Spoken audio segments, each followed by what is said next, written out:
stream it, you got to let me know so I at least record the audio. No, I was gonna experiment with just recording locally and then uploading it to YouTube later, because it would have been the same thing. But it's fine. Okay. Are we live? We are live. Yay! All right. Oh shit! What am I? I forgot to see. Okay, we're good on the Roll20. Everybody's logged in there. Mm-hmm. Yep. Everybody's here. Cool. Why don't I? Do you guys hear anything in Roll20? I hear that background music. And I know you use it often. What is that from? I don't even know what's playing right now. I don't hear it for some reason. I don't hear it either. No? I hear background music. I hear it. I mean, I don't either. It's just faint in the background. It says Rights by Kevin MacLeod. How'd you find that? On Roll20, you click the little musical note, the jukebox. Oh, wow. Mine's not playing, but yours is? Yeah. I neither. Though. Yeah, it's Rights by Kevin MacLeod. Maybe just refresh your browser or something? Yeah, I am. Make sure your sound's turned up. It's like I gotta crank it to hear it. Okay, mine's playing now, but I had to refresh though. Yeah, mine's working. Scary. Okay.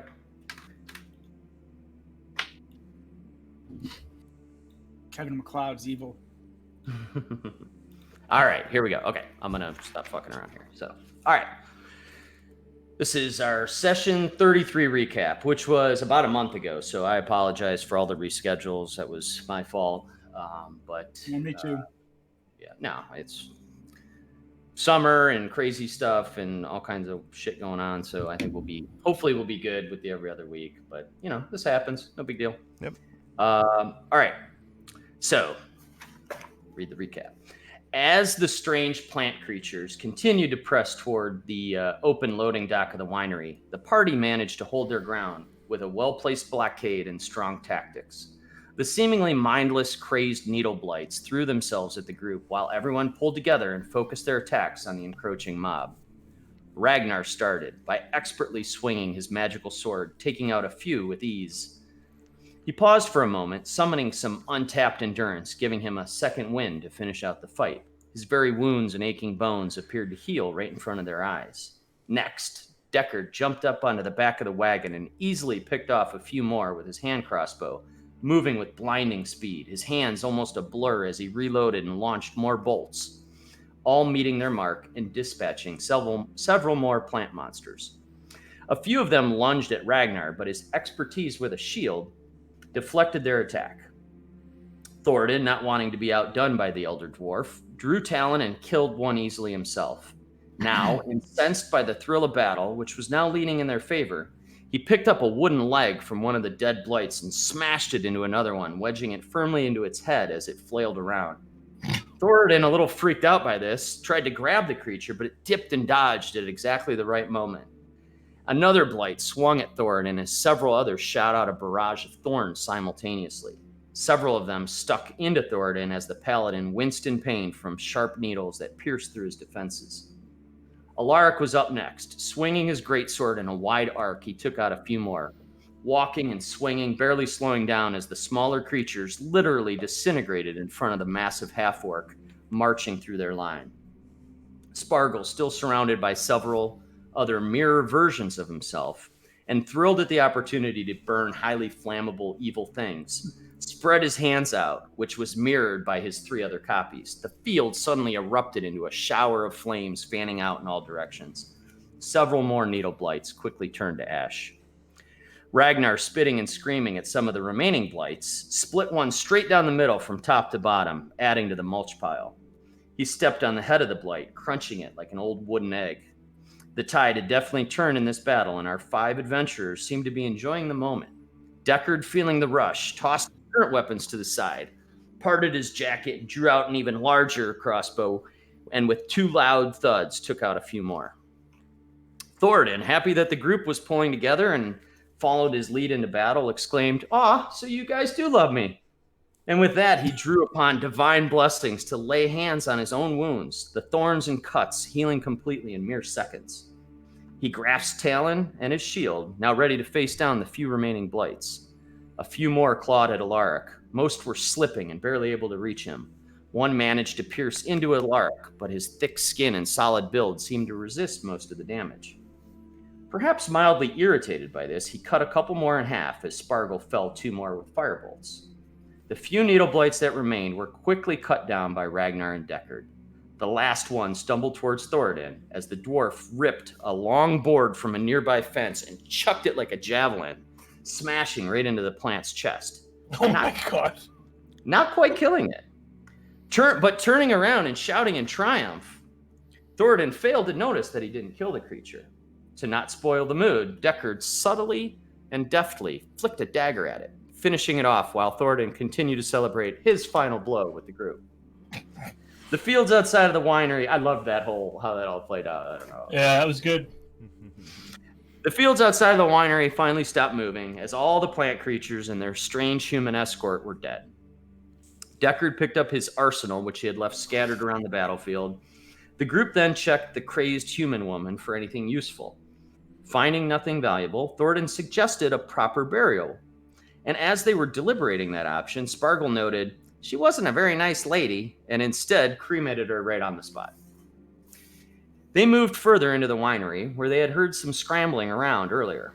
Deckard scoped the place out first, noting a stable on the eastern side of the complex. Silently sliding open the barn doors, he found 2 very healthy stabled horses and a few very large empty birds' nests up in the rafters. Thoradin explored the interior of the winery, finding that it continued up into the building through some other hallways and ramps. I'm going to flip us over to the winery map, just so as I'm explaining this, we can see the picture. And remember, this map is like got the floors split out, so you got to scroll up, I guess, to see the upper floor, and kind of in the middle is where you guys are at.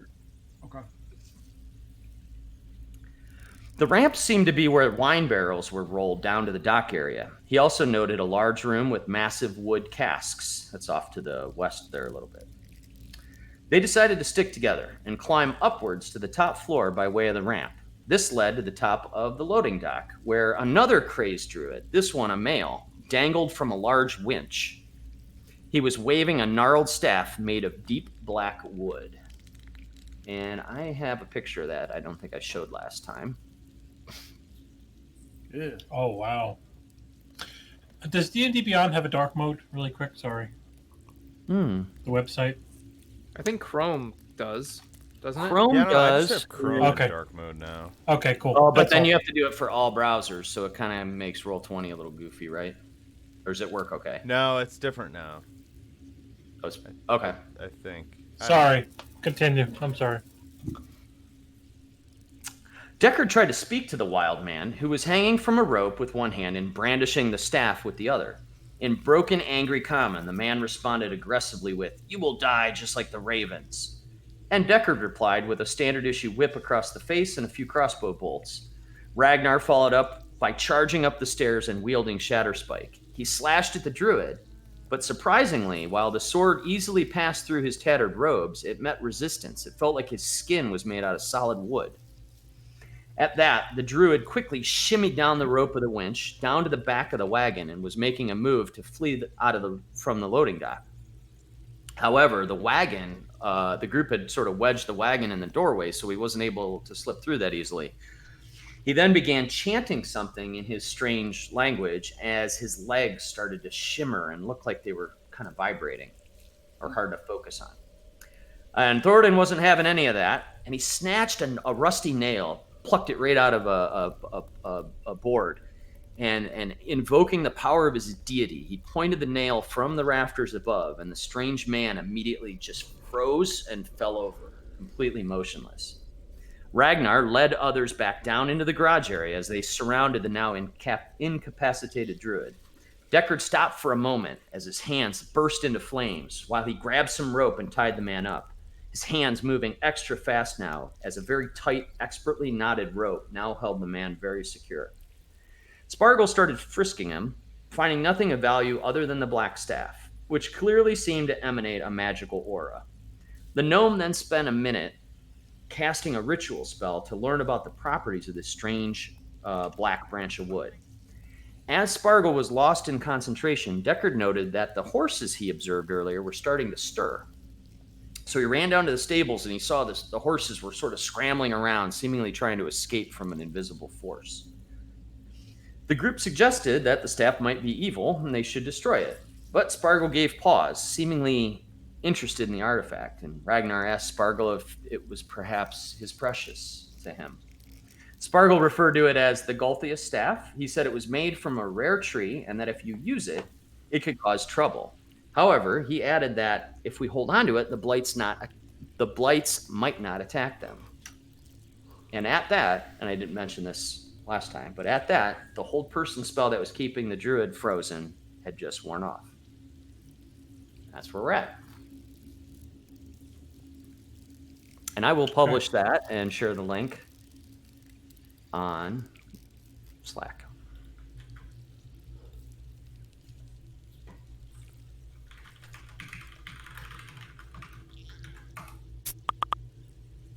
I called it Carnage at the Wine Plant Grape Field area.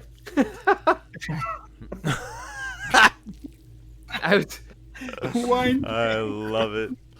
The wine fields, the wine yards. Where was I recently? We were somewhere. Wine plant grape field. Where were we driving where we were passing a vineyard?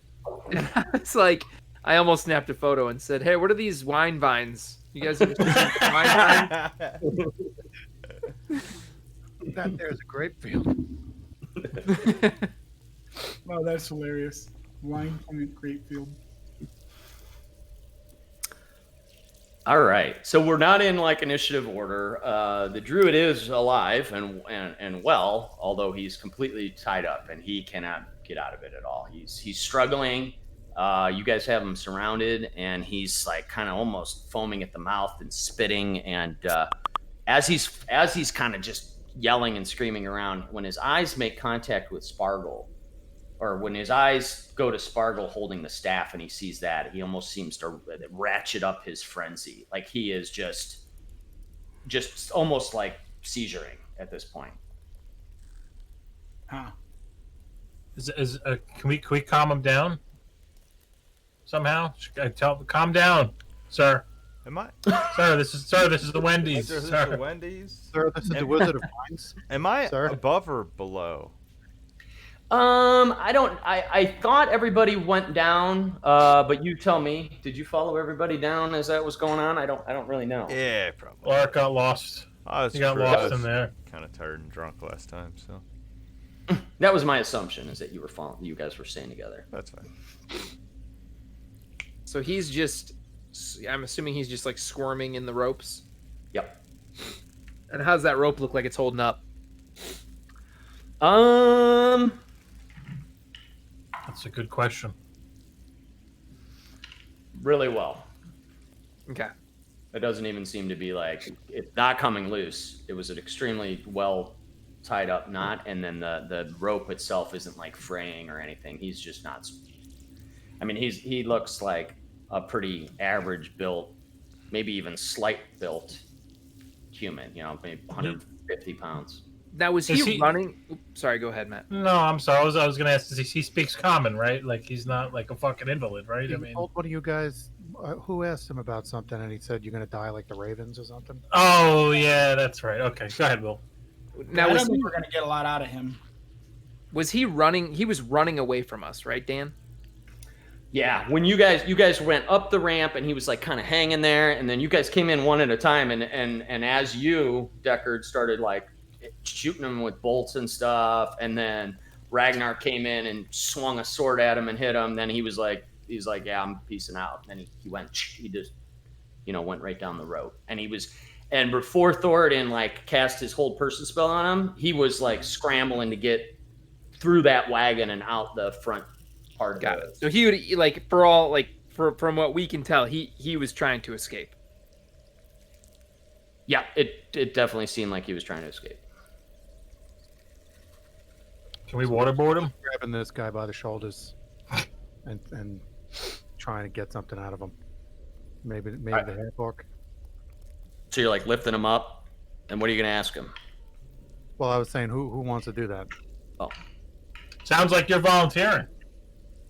All right, I'll grab him. He's probably gonna spit in my eyes or something, but he is kind of like gnashing around, and his head's flipping everywhere, and his eyes go real wide, and you can't make any sense of what he's saying. Does Deckard have any horse tranquilizers? Yeah, does anybody have any drugs that we can give him? Like Somebody have like oil? nightshade or something? All I'll right. take the staff and just go nah. Oh, nah, I'm nah, pulling nah. up pure. Yeah, that'll. I'm so proud of I'm pulling a perfect Matt Del Grosso right now. Oh, Oh, I'm so happy about it. oh no, I'm really worried about this. I don't know if everybody's in Slack, but I usually make awful decisions, so this isn't good.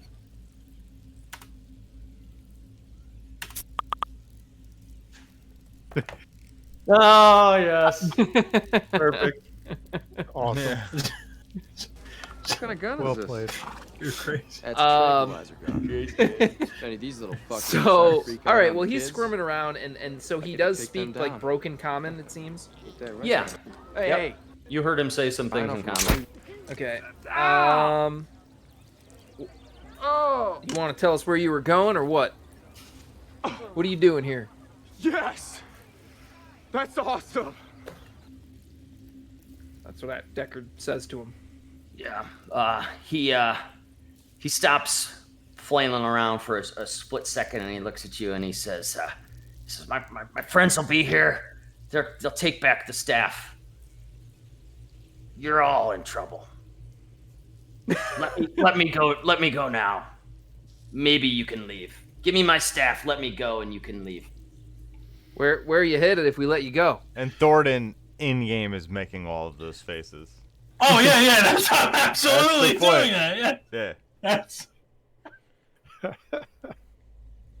He says the Ravens are dead and on the run. This is our winery now. We're staying here. Who are you? Who's we? We're the druids of Yester Hill, and we have the support of the Dark Lord. The land will be ours. It is prophesied. Got to open up Google Docs. I want to ask him. Do you know who Nathaniel Swift is, lad? You say that? Absolutely. He looks at you. Dan's like, what the fuck? No, he looks at you and he says, "I don't know the name." It seemed like Druids I of don't bel- Yesterhill? He said he was from. He said he was from Yester Hill. Got it. Does anybody here know or have heard of Yesterhill? No. Where's Katarina? I know Tomorrow Hill. I don't know Yester Hill. That's her name, Katarina. right? Oh, never mind. Right? Did I get her name wrong? Irina. Irina. Ha! You guys. Family, right? Yeah, she's with the Mardikovs, that the whole little clan that was hiding in the trees when you guys rolled up. She stayed back with them. Okay.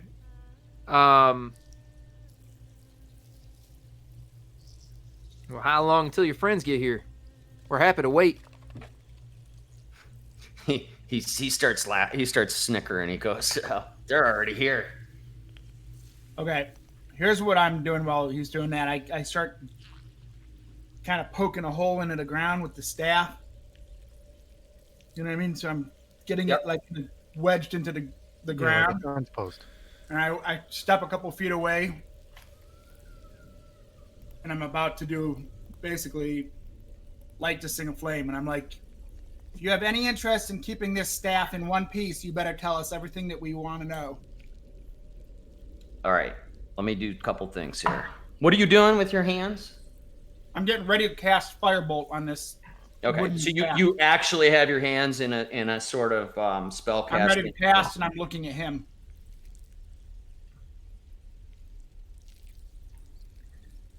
Okay. But even before you even say anything, as you put your hands in that sort of and start to put your hands in that motion, he seems to have he snaps, like his attention snaps towards you doing that. Like he seems to know or understand the motion. And his eyes go a little bit wide. And then as you say that, he says, you don't know, you don't want to do that. All right, let's make a deal. You can all leave in peace. Don't destroy that staff. And what did you ask him? Ragnar is very impatient and is very aggravated now. Uh-oh. Much like the person who's playing him is very impatient. So Ragnar just stomps over and just freaks out and grabs this MFer by the shoulders, and he's like, "Enough of all this shit. I had enough of your games, wizard. What's the importance of this staff? And why did you evict the Martikovs from their winery?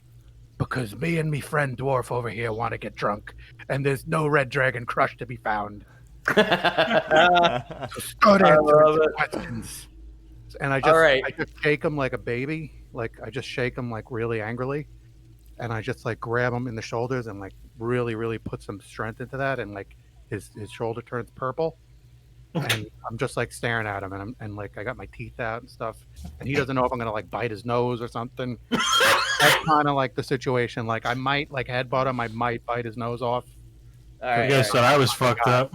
Yeah, no, I love this. Okay, so make an intimidation check, but you can make it with advantage because the way you role played it is terrifying. He's surrounded, and he does not want this staff. He wants his staff back, so he is like on edge. So you get to roll a d20 2 different times, but I don't think you have a modifier on your intimidation. But you get advantage. Okay, D20. This Yeah, is you where roll- I usually roll a 3 and a 5, and I fall and I shit myself. Yeah, there you go. You get another one. Get You advantage. get another Like one. TJ Khaled says, another one. Oh, you almost had 20. 14's good. Yeah, that's pretty.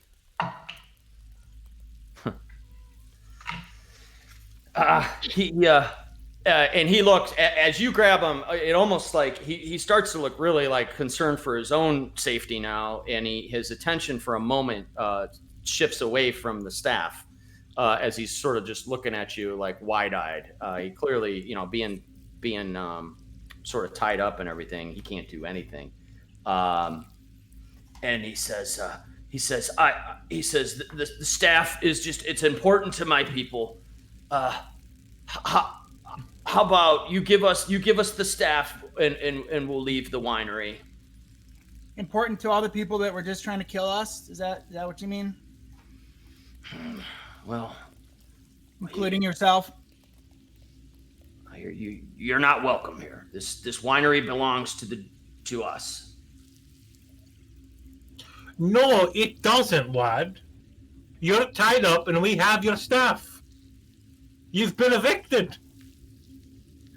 Well, And I killed your stupid wife.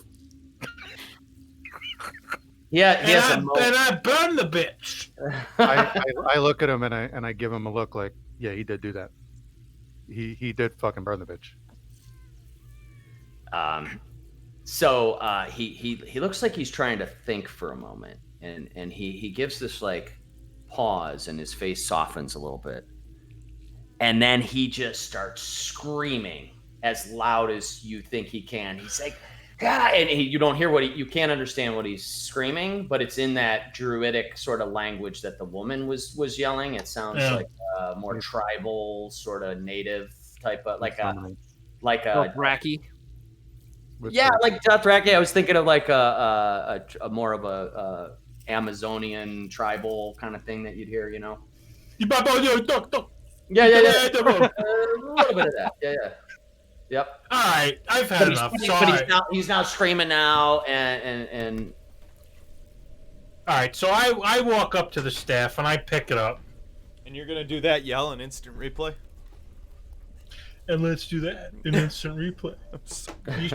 Yep. So I pick up the staff, and I'm squeezing it. All right, and you could almost see the dust from the ground from squeezing it.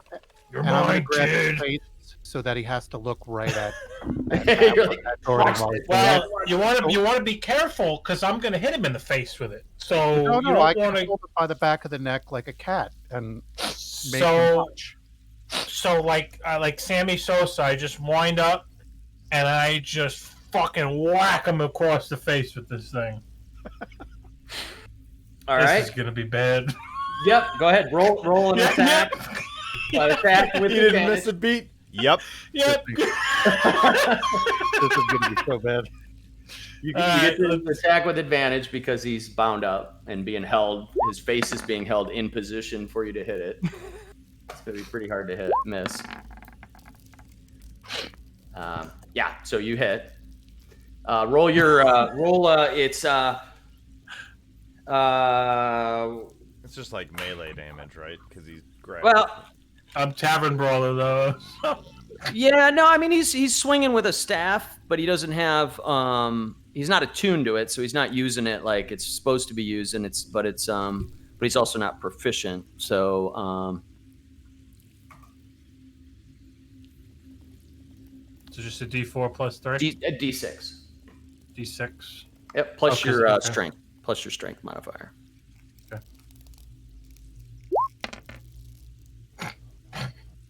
9 damage. Okay. Yep, you crack him in the face, and a couple teeth come flying out. Yes. I mean, you hit him really good. I mean, it's like you just walked up and point blank. Somebody was holding somebody's head, and you smashed him in the jaw with a baseball bat. I mean, that's the after effect of what happened to this guy's face.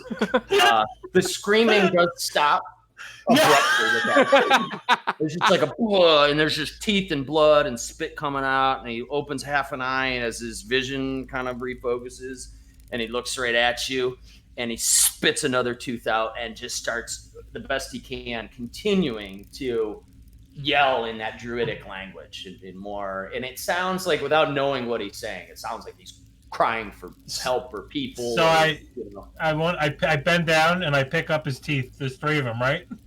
There's a handful, yeah. Yeah, like chiclets. I just pick them up, and I'm like, "Oh yeah, are these yours?" And I take them like pills. I just take them and You're eating the my dark God. druid. Oh my god. You know this guy has never brushed his teeth. No. Wait, I'm Will, gonna are you talking to the guy that he just knocked his teeth out, or are you talking to Thornton? 'Cause I think it I have probably poison applies both immunity. I'm ways. good. You're I have patient zero disease for the road. resistance. I'm good. Mhm. And I swallow his teeth. I don't know if I can do this, but I'm gonna rip the sleeve off my shirt, like angrily, and just rip it off and quick make a gag, and like wrap it around this guy's mouth because I want him to stop screaming. So I grab him by the back of the head with his head. Well, I already had him, and I just grab him and rip my shirt, and just gag him up because I don't like that scream. I like And it. I'll wrap him up. Yeah, no, that's great. Let's see. How would that? I do mention you guys. I'm like, if we break this staff or destroy this staff, and he's got friends in the vicinity, I think it's gonna hurt him. So I mentioned that. That was the reason I wanted to hold off, just in case any more of the friends come around. We can use it, destroy the staff, and it hurts them. Yeah, keep it as a bargaining chip. All right, make a just a dexterity check. What do I roll for that? A D20, and it looks like you're a +2. So D20 +2. All right. Yep. You do. So you tear off a piece of cloth, and you get it, wrap it around his mouth, and tie it real tight. Kind of doing it one hand, holding his head in one hand, and wrapping it around and tighten it. And he just watched this one dwarf just pick up his teeth that he knocked out of his face with his own stick and eat them. And then this he's actually starting to get to the point where he's giving up, like where he's he's tired and he's like he's trying to shout, but now he can't, and he's just losing his fight. Yeah, he's just looks miserable. Night, night, Peter Rabbit. I ate somebody's teeth tonight. All right, cool. It's a first. That's pretty gross. That's Might be repercussions. Gross. It's fine. It's fine. Everything's fine. Deckard loads a bolt into his hand crossbow, or no, into his heavy crossbow, which mind everybody is still on fire, by the way. And puts it right to his head, just the point of the bolt, and he says, "Tell me, fella, you gonna tell us anything, or should we just kill you? Because I don't have any time for this." Yeah, I was gonna say he's gagged. Yeah, he can't really respond. I pull the Mask, the face covering. face covering down. He Oh, I thought like you were gonna say mumbles. trigger. His voice is real weak now, but as you say that and then you pull it down, he goes, "Kill me if you want. I'd rather you kill me than that, Staff. You don't know what you're doing. If you destroy that, you will face dire consequences. Do what you must with me." From who? Light it up. I'd like him to see it before he. I think when he says that, I want to look at Sparkle and say, "Do your thing, friend." Uh-oh. Because you were talking about lighting it on fire, right? Mm-hmm. Yep. Staff's I on look at fight. Thor- My I'm whole like, what point do you is that think? you have my support now. Jordan's holding it still. I have it. What do you think? I think. All right, well, I Wait. just- So Will, you wait real quick. Will, you asked from who? From who? Yeah. Yeah. He says, my brethren are countless. They are supported by Strahd and will be here soon, and their power and their numbers are overwhelming. Here's the only thing I say, like, I'm like, I hope this isn't acting like a beacon for them or something. Yeah. Can is he telling the truth? Like when he says this, how do I feel about? Bullshit meter. Yeah, you could make a what is that? Is that insight? Right? Yeah, where you determine the true intentions of a creature, such as searching out a lie. Yeah, I'll let you make an insight check. Yeah. What do I got for that? Sorry, I gotta go to my collections. My character. It's not super easy just because of the situation, you know. He's Right. saying all kinds of things. He's Like changing his tune yeah. a little bit. I'm looking more into. He said several times that his friends are coming, and I'm trying to get an idea if that's really the piece that I'm going after. Like, does he actually have an army of friends on them? Okay. I'm trying to sense how sincere he's being with that statement. Yep. Okay, so +2.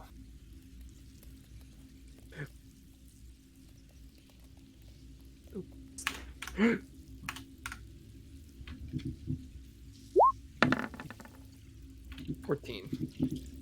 14. You're not sure. You don't think that you don't have any reason to think that you don't catch any tells or signs that you think that he was lying.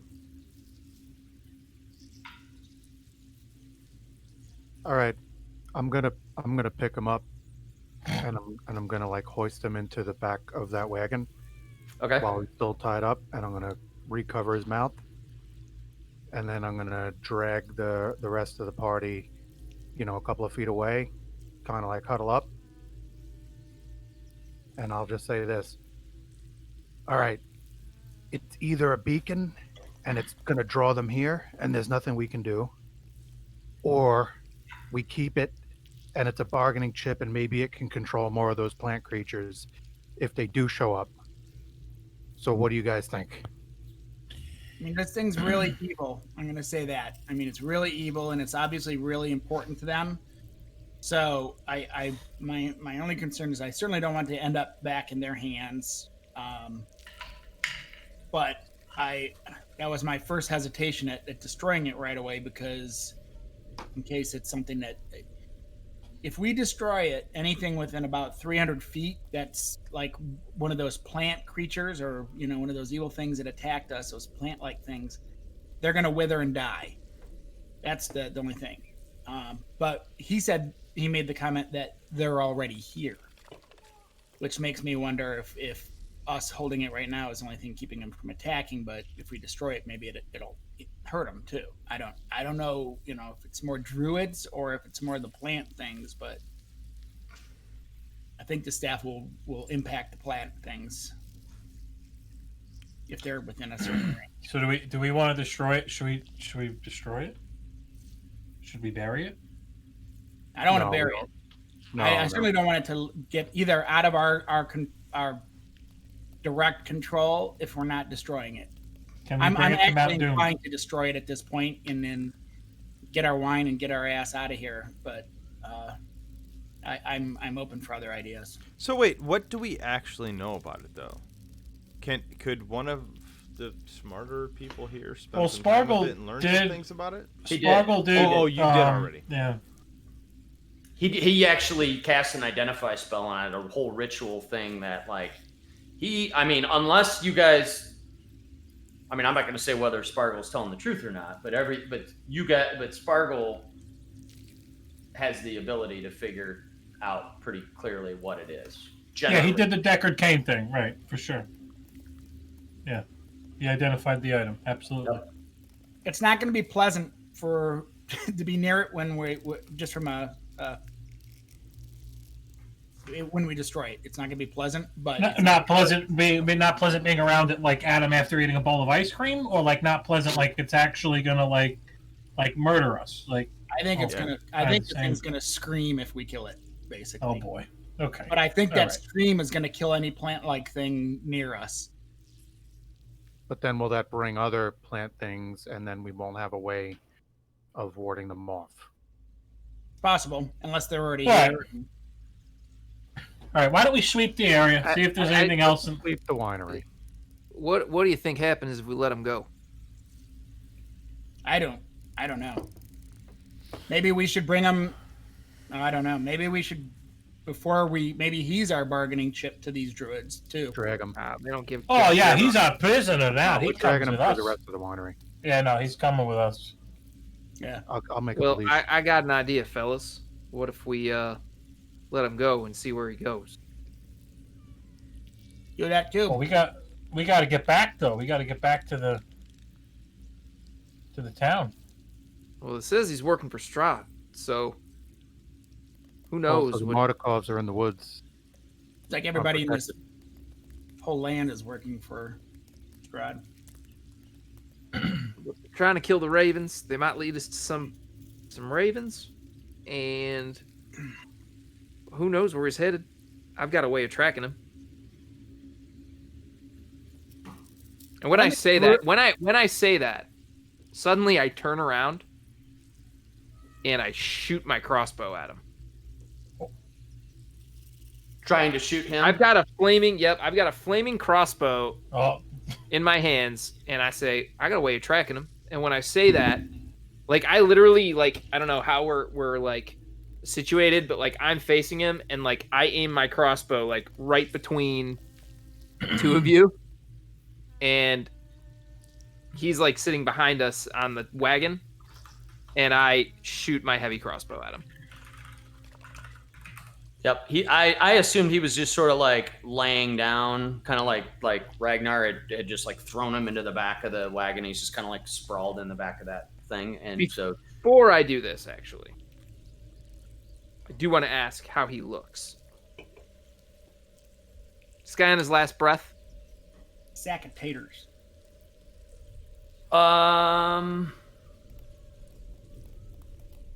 make a perception check.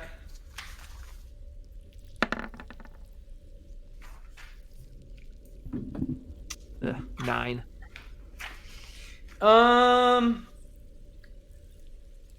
You're not sure if your bolt will kill him or not, but besides that his mouth is like gushing blood, he looks relatively intact, meaning he hasn't taken that many shots that have like really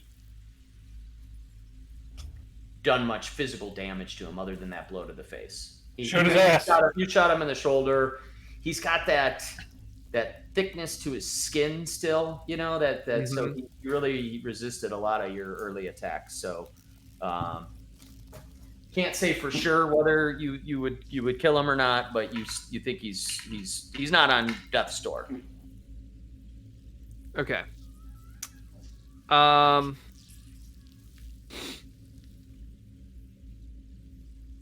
Forget how much my damage.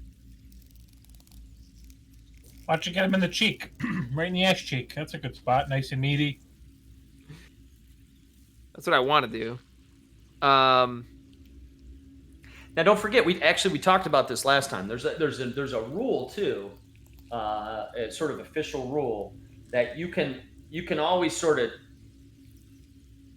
dictate that you do not want to kill somebody with your. Okay. It's always possible, even if somebody is on death's door, that you can say like, I'm going to kind of hold my punch and not kill them. And that's a core rule there, that you just basically take them to unconscious or something like that. Okay. Yeah. So I'm going to. I do not want to kill him. Okay. When I shoot him. That's fair. Okay. In fact, I'm going to copy this thing right back in. I shared this a bit ago. I'm going to throw it back on Slack. Okay. You guys all see what I'm talking about, in case you're curious. Dan, you should do a D&D for Dummies where, like, you, like, intertwine, like, our game videos with you explaining rules. Oh, that'd be cool. Like, it cuts out to you going, keep in mind, there is an official... That would be pretty cool. Like, this would be the scenario, and then we discuss the rule around it? Yeah. All right. So I shoot him. Adam, you're muted. Wow, I've been muted for like an hour. Sorry, I like that idea. That could, I mean, it would be, you'd have to invest some time, but like we could go back to the save streams, and when you got to some of those points where there was a thing where you were like, kind of a rule issue, some clarity stuff, a weird rule, and you could make you could clip that and make like a highlight, and then save it pretty easily. Slap it on YouTube. Narrate over it, right? Like play it and stop and be like, okay, and then pull the rule up out of the book. And... Yeah, make it like a little 1 to 2 minute clip out of it.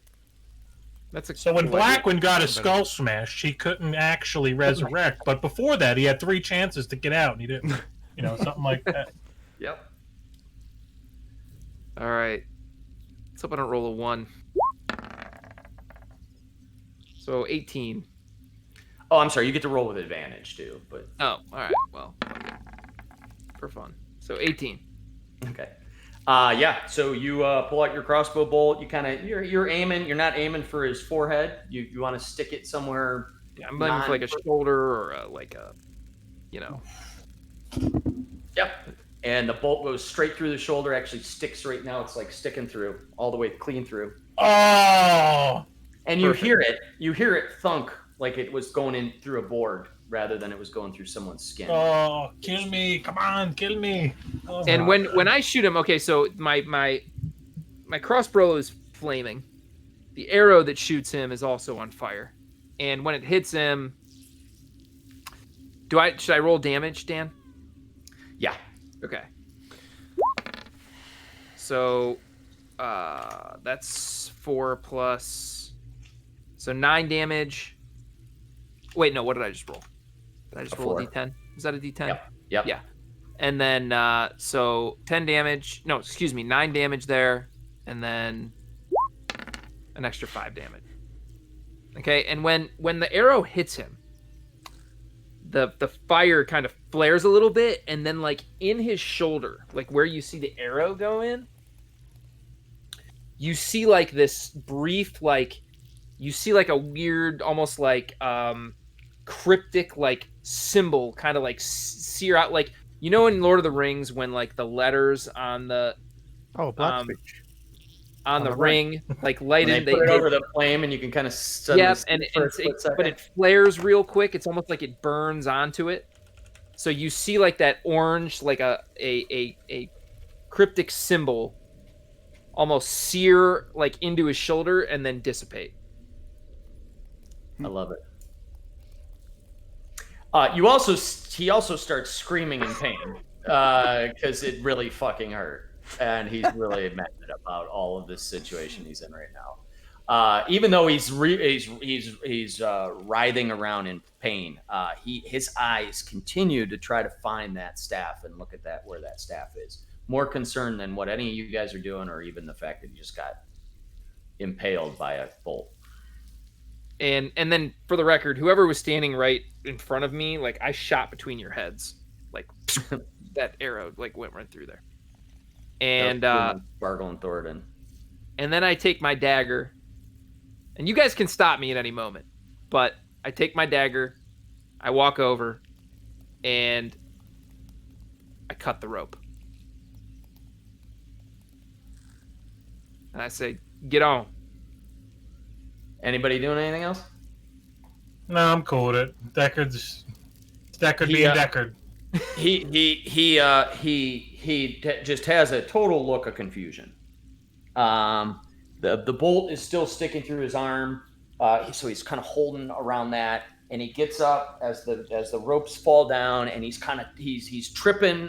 He's kind of stumbling over the back of the wagon, and lands forward.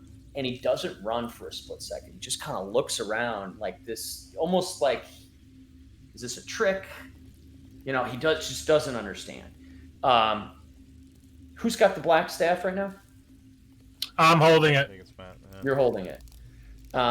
So he looks over towards you, and his right arm that has the bolt through the shoulder can't even move at this point. But he puts his hand. He starts putting his hand towards you. Like weakly, like grabbing for the staff. Like even though you're all standing around, he's just like reaching for it, like almost automatically. Yeah. Keep walking towards it, and it's going to go up in flames. So I take it. I'm like, oh, you want this? Oh. It's like the Geico commercial. Almost. Oh, yeah. Isn't that what it is with the old man? Cost you another $1. He looks at it, and he just makes this look and winces, and he says, I warn you, if you destroy that, you will have thousands of us upon you. And he says, and if you don't destroy it, we'll still come find you. As he walks, watching you. Wow. Kind of like, are you guys, like, he's expecting another bolt through the back of the head as he walks away. And he's kind of looking back as he walks towards the gate. You do see him with he takes his hand off his one shoulder for a second, and you, Thornton and Spargle, you have high passive perceptions. You realize that as he's walking towards the front door, you see his hands moving, and you hear some druidic muttering, and you know that he's starting to cast a spell as he's walking towards the gate or the garage opening. This is not he is a spellcaster. Spargle, Ponch, you broke up a little bit. Say that again. I don't like it. I don't know. I don't know if this is a good idea, guys. Can you tell what kind of he's pretty powerful.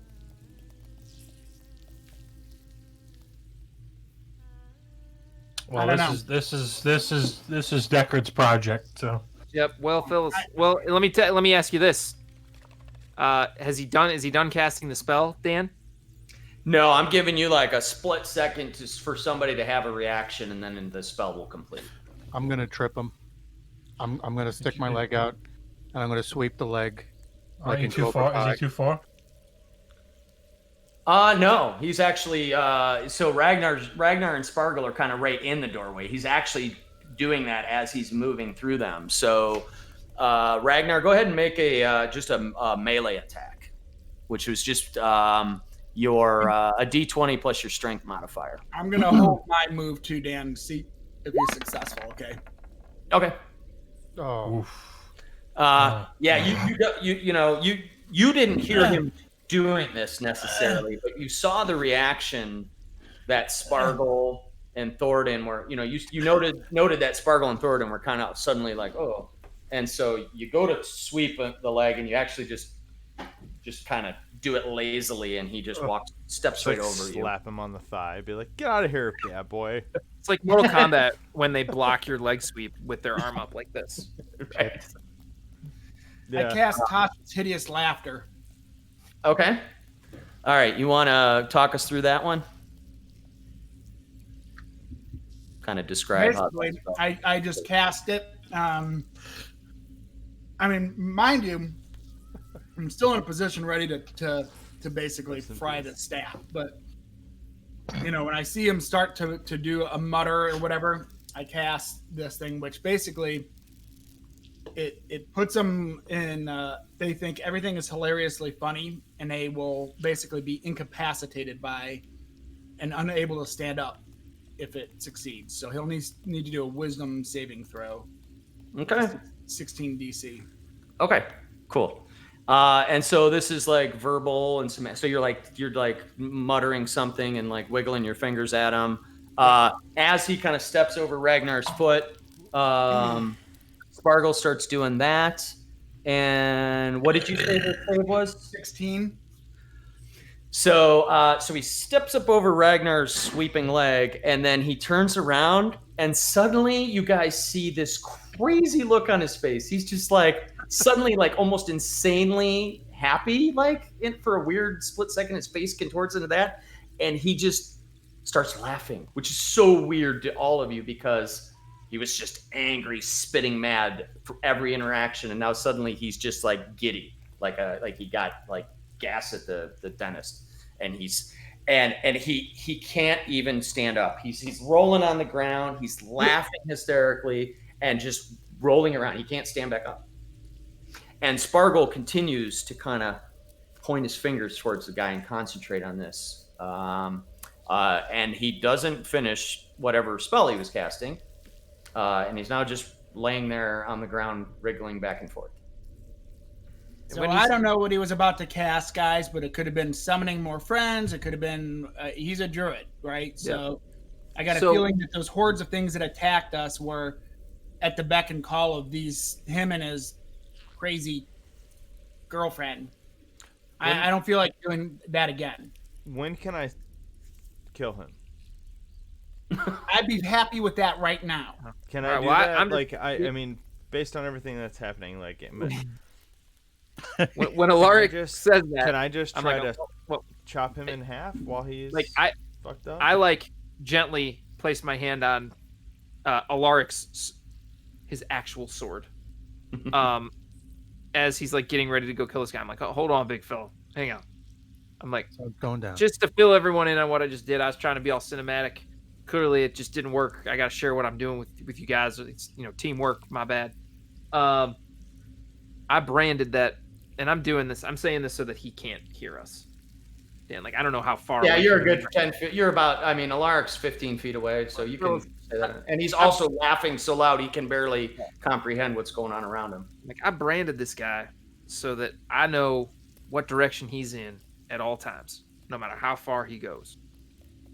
So, if we got to track him, if we want to know where his people are, what the hell these people are up to, we can follow this guy straight to wherever he goes. So that's why I was letting him go. I can. When you said you have a way to track him, but I don't know if it does us any good to have this guy. He's nuts, right? And he's already casting spells, and he's not even 10 feet away from us. Yeah, he might have been trying to heal himself. He might have been. The only thing I'm worried about is he's trying to dispel the brand. Possible. So if you want to kill him, it's all right. I'm just saying, we just got to decide we just want to be done with him, or if we want to keep him a prisoner, or if we maybe want to see where he goes. And those are our three options. Are we going to explore the winery? Sal wants the wine. I mean, the easiest thing to do would just be to kill him so we can explore the winery. Or we can hold him as a prisoner, and then when we're done at the winery and we collect the mark, branded, so if he gets and away, we let him go and see where he goes. Yeah, I mean, I think we have to be careful because if we let this guy go, right, and then we sweep the winery, and it takes us 10, 20, 30 minutes to do that, and we're not even done yet. And then he comes back with like a group of people. Right. Come out, he kills the Mardikovs. It might be best if like we just kind of like sweep the winery, do what we got to do around here, and make sure there's no other bad guys. If there is, we kill them, we tie him up, whatever, and then when it's all said and done, then we can set him free and then follow him. And we know that the winery's cleared. Just let's lead him in the woods, and if his buddies find him, then we know where, like you said, he's tracked. We know where he's coming from. You know what I mean? But at least he doesn't know where we're headed, and we're not just still waiting around in the winery for friends to come to attack us. We're on the move, or we're left. I don't know. I just feel like we're giving him an advantage, and we still haven't explored this place, and we're letting him loose. Right. I'm totally cool. I'm totally cool with letting him run and then following him. But we should do what we have to do first. Yeah. Right. Here, make sure we clear out. It's good. All right, cool. All right, fucko. Go ahead. Bye. See ya. I also think we take some steam out of his stride. I think we burn this staff and let him know that there's nothing for him to get by coming after us again. Okay, vengeance, whatever. We'll know you're coming, but at least this way there's no incentive for them to continue to find us. I mean, right now we're holding their prize, so they're going to keep coming after us. What if this staff has some sort of power in regards to Strahd? It might. I don't know. The thing. Possible. I just know it's very evil, so I'm sure that fits right in with Strahd in that aspect. I highly doubt it has any kind of power over Strahd from what I've been able to gather about this. I would take your word on that. I don't think it does. Hey, look, if Sparkle says we should destroy it, I say we fucking destroy it. Be done with it. We burn it and let him see it, and then we can let him go. Right, stick it in the ground, you burn it like a flaming cross, and then just fucking be done with it. Get the winery swept up. I am worried about letting him loose, though, with the Mardikovs and Arena in the woods and nobody watching them. Yeah, that's fair. Why don't you grapple this dude and make him watch us burn the staff? Thornton. You want me to hold him? Oh, I'd love to. Make him watch it. I'll fucking take a bite of his fucking nose, too, maybe. Why not? What the fuck? We could bind him up again, too. If we want to keep him captured for a while, we could bind him up again. I say we bind him, put a bag over his head. Well, let's put the bag after he sees it burn. Yeah. All right, Giggles. I go grab the rope. I go grab the rope that I cut. Come here, Giggles. So Deckard picks up the rope. Spargle is still concentrating on keeping this guy on the ground, rolling, laughing. And Thornton, you walk up and do what? Yeah, first I take the staff because I have the staff, and I reach up into the sky and I just slam it into the ground. Okay. Actually, wait. Let me not do that because I don't want to break it. Because I feel like you're going to be like, well, roll a strength check because. I was just picturing the Lich King sticking Frostmourne into the ground. And that was, I know, that was really cool, but you're going to be like, no, but then the staff breaks and. Burn it, break it. I don't care as long as it's destroyed. All right, so I reach up into the sky and I actually cast under a smite. No, wait, I don't want to do that either. I don't want to make sound. I don't want to make too much sound. So I just smash it into the ground. Okay. So you're trying to stick it into the ground, or you are trying to break it? No, I'm just trying to stick it into the ground. Okay. And you do. So it doesn't take any kind of extra effort or anything, or a special roll. The ground's soft here. You're able to stick it right in, 5 feet in front of him, and just kind of it's just sticking there out of the ground. All right, cool. He is laughing so hard that he can't even acknowledge what you've done so far. He's just like, he looks at it and he almost laughs more, like it's funny. Like he's like, yeah, like that actually just pushed another button for him. Deckard, do you mind tying him up? You're pretty good with knots. Yeah, I carry the rope out and kind of bite him. Kind of want to bite him. Make another survival check, Will. Okay. 17. Hey, Twitch chat, should I bite this guy? Let me know in the chat. Let me know if I should bite him. Yeah, Yeah, 17 And yeah, on survival. Great, yeah, and another great sort of tie job there. He's all very secure. 1 vote for yes. Deckard, you should open up a knot shop when we get back to fucking Faerun. Welcome to Deckard's Knot Shop. You need a knot? I can tie it for you. You got a knot you need untied? I can untie it for you. I can untie. You got horses? I'll take them too. You need a flaming bolt? I got that. You need flaming crossbows? I got them too. Dude, can you get your guitar and do that? Like, that's what I want. No, your new role also during the stream is that when I talk, when Deckard's talking, you have to be going on your actual guitar. Yeah, background music. All right, so is Giggles? Are we ready? Are we ready for this? I mean, he's all tied up, but the whole time Deckard was tying him up, he's still laughing, and like he would like stop laughing for a second, and then as you like tie a knot real snug, it would like tickle his laugh button. All right, again. so the laughing is like pissing Thoradin off like a lot. Like I don't know if it's the teeth or making me like rabid. I don't know what's going on. So I just go and bite his fucking ear off like Mike Tyson. Like fucking Tyson Holyfield. I thought this guy was the animal. DNA in your That's body what I'm now. saying. The thing I love about this group is like we are torturing this guy, and we don't even necessarily need to. No. He's been bashed over the face with a staff.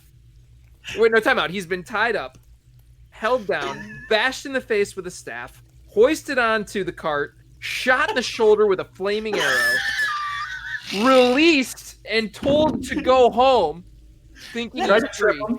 No, he's Yeah, there was a trip in there.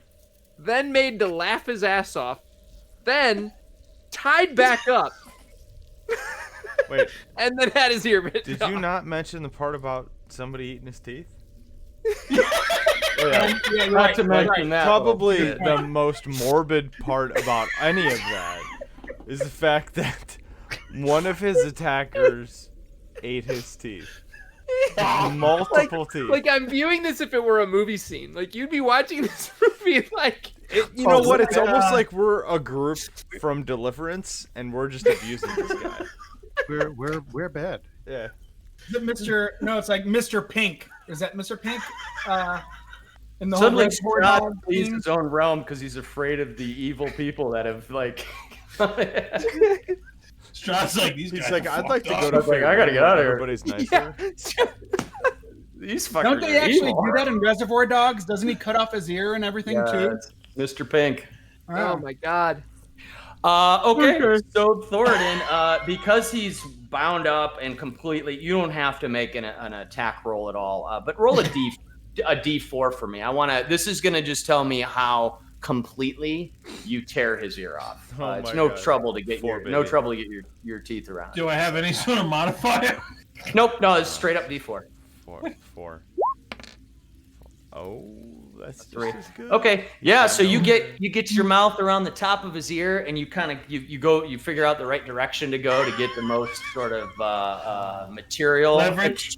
extracted, and you take his entire ear clear off. All right, now. One kind of mouth, and it's now hanging from your mouth as a perfect little piece, like one of those little, pig's feet that the dogs eat. Those little I say, rawhide. So now, are you gonna like Make a taunt him with it and gnaw on it, or are you gonna swallow it, or are you gonna spit it No, out? so I take it, and I take it and I start talking to it, and I'm like, Wait, hold "Oh, on no." one second. Well, 1 second, I gotta make a roll. Start talking to it. The severed Hey. ear. You fucking Oh, mean. Like the movie Almost Barovius Here. What was your- got me what off. was- DC Wisdom 16 16. punch. Yeah. So as soon as you rip his ear off, Thoradin, suddenly the laughing stops, almost like he just snapped out of it.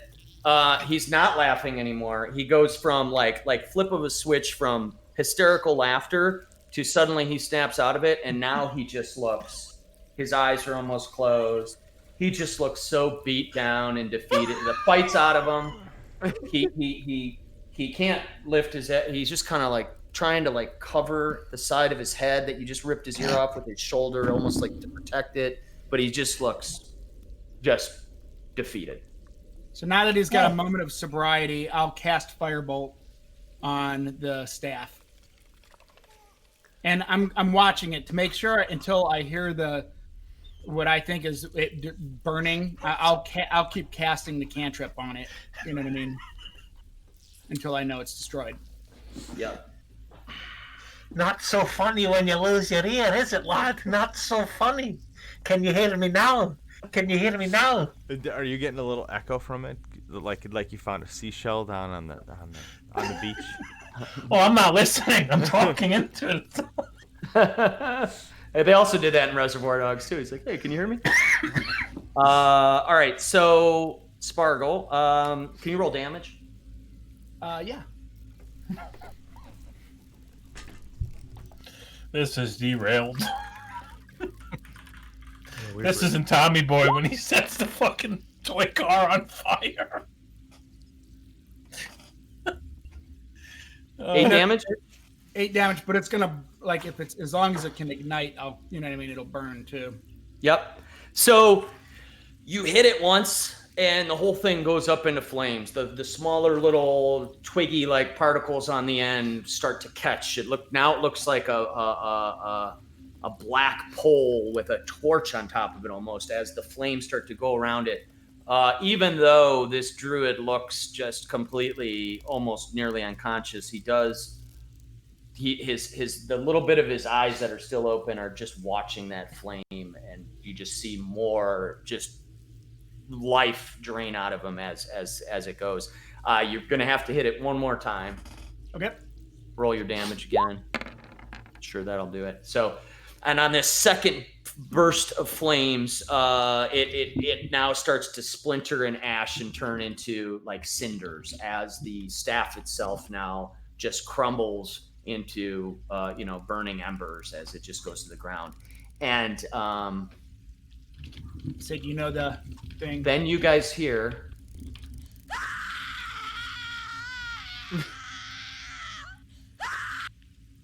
Oh my god. and not too far off of that, for real, you guys hear emanating from that spot and magnified by like a super megaphone, you hear this blood-curdling, inhuman scream. It doesn't, I mean, what I did there was just for effect. It actually sounds more like a high-pitched, like burst of air that as it would come out of a big cavern, just like a roaring, high-pitched, loud, like guttural kind of scream that kind of lingers and then fades. For a long time. It fades and then down to silence, to the point that you guys are all just staring at each other in silence like, holy shit, that was loud. What the fuck was that? After that, or as that's happening, you also hear sounds like you're standing in the middle of a bag of popcorn as it's going off. You hear these bursts of like what sounds like if there were 1,000 wicker baskets full of M80s surrounding you and all around you, and they all started exploding simultaneously. You hear that throughout the complex. And then dead silence. There's a pile of ash on the ground, and the druid now has completely closed his eyes, and his head is down. He's breathing, but he's non-responsive and isn't moving at all. He's just breathing. I think that was probably all those pops. I think were friends. Friends dying? Yes. I think we. So the Gulthia staff, you can remove that from your inventory. It is destroyed. This druid is still alive. He's kind of standing there in front of you. I need to take a quick break. So if you guys want to I'll take get 5. food. Yeah, do the same thing. Okay. And we'll pick up in a few minutes. I'll be back in 5.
Dude, the people I deal with in my new job, like, I deal with a lot of great people, smart people, Are you talking about clients or coworkers? clients. There are some people out there, like, in my role, it's kind of like, it's not entry level, but like, I'm in like the step below becoming like a full financial advisor. Like, it's just where they bring you in when you're new to Fidelity. You know, you usually spend like 6 months to a year there just learning Fidelity. Not so much. But you deal with smaller account balances. And dude, there's so many people out there. And this is going to sound kind of like uppity, but like, you'll be talking to people and they'll be like, yeah, you know, I just really want to get started with investments. You know, I figure I might start with like $500 to $1,000, you know, and it's like, you know, you want to tell them like, dude, that's your fees, man. right? Like, it's like, dude, you really don't need me for your put it in cash. I promise you, you do not need to be investing this money. Yeah. Here's a couple savings and loans in the neighborhood. You can go open yourself, get some savings bonds. Oh my God. And I get people who call in, they'll be like, what should I do with this money? And I want to be like, I don't know. You ever go to the doctor, say your arm hurts, and say, doctor, how do I fix it? Like, that's what you're doing to me right now. Hey, I'm 78 years old. What would you do with this money? Well, I don't know. Unless you're willing to spend like an hour with me, I can't tell you. So, like, people, like, they think it's just so... Everybody wants to call in and, like, get their word in. Like, I don't know how to put it. Like, it's like they want to get whatever they can for free. But the moment... And then they'll ask you what they should do. You tell them what they should do, and they go, well, no, I mean, this, that, and the other thing, so tell me what I should do. I'm like, dude, I just told you what you should do. And then you want to argue with me. And then you ask me again what you should do. Like, it's a vicious cycle. Yep. People are so dumb. Some people are really smart, though. Some people come in and they're like, yeah, I have no idea what I'm doing. Just tell me what to do. Great. I'm more than happy to help you. Even if you have $1,000. Here, just put it in this target date. Yeah. But when you come in and act like, well, you know, they want to get all serious. It's so dumb. You ever turn the match on yet? Back at Acumen? Or is that still... September 1st. Got it. Okay. So that's good. Have things turned back around? Yeah, I mean, we're lucky. You know, a lot of our work, it was sort of like a sidestep rather than a dip or an increase. You know, it was more of like, it was a temporary moment where it was uncertainty, but then there's like a lot of our work is public sector. So there's federal government money coming into a bunch of those agencies that have to distribute it. And so that's some of our work. And then the other half is there's a lot of our partners that we work with they provide software solutions that are alternatives to some of your physical contact kind of business activity, right? So instead of doing things where you're COVID at risk, now we have partners like DocuSign, which I'm sure you've heard of, right? Mm-hmm. And so tons of work there. It's like, well, now we have to figure now that our existing clients now have to figure out how to do things that they used to do with a handshake and in a physical office with cloud computing, and that's our expertise. So in that regard, that it's been not like we're taking advantage, we're making extra money, but it was just like a pause for a moment, and then it seems like there's some recovery and some good out of it too. So yeah. I mean, dude, it's crazy to think about it. My buddy and I were talking about this, and like you talk about like there being an income gap. Like shutting things down just makes it a million times worse. Because those of us, like, I can do my job from home, right? I'm white collar. I can just sit here and work. Yep. Right? People who have to go to factories and like, bartend and serve at restaurants and our masseuses. Or, fix cars or manage gyms. Yeah. You know? Yep. With a bunch of assholes. Yeah, gyms aren't opening anytime in New York. So. Yeah, has business picked up for you, Adam? Like, have things gotten better? Oh, yeah. We're beyond slamming for the last 6 weeks. Good. Well, Don's air conditioning is humming. so that's good. Good. What if All right, Sal back. I'm here. All right. Okay, so let's see. What we burnt the staff to the ground. This huge, crazy, inhuman-like scream and this sound kind of emanating all over the place. And you still have your druid friend there. What do you want to do next? Let's sweep the winery. Let's go through it. Go Should we take him with us? Should we drag him up? Drag him with us?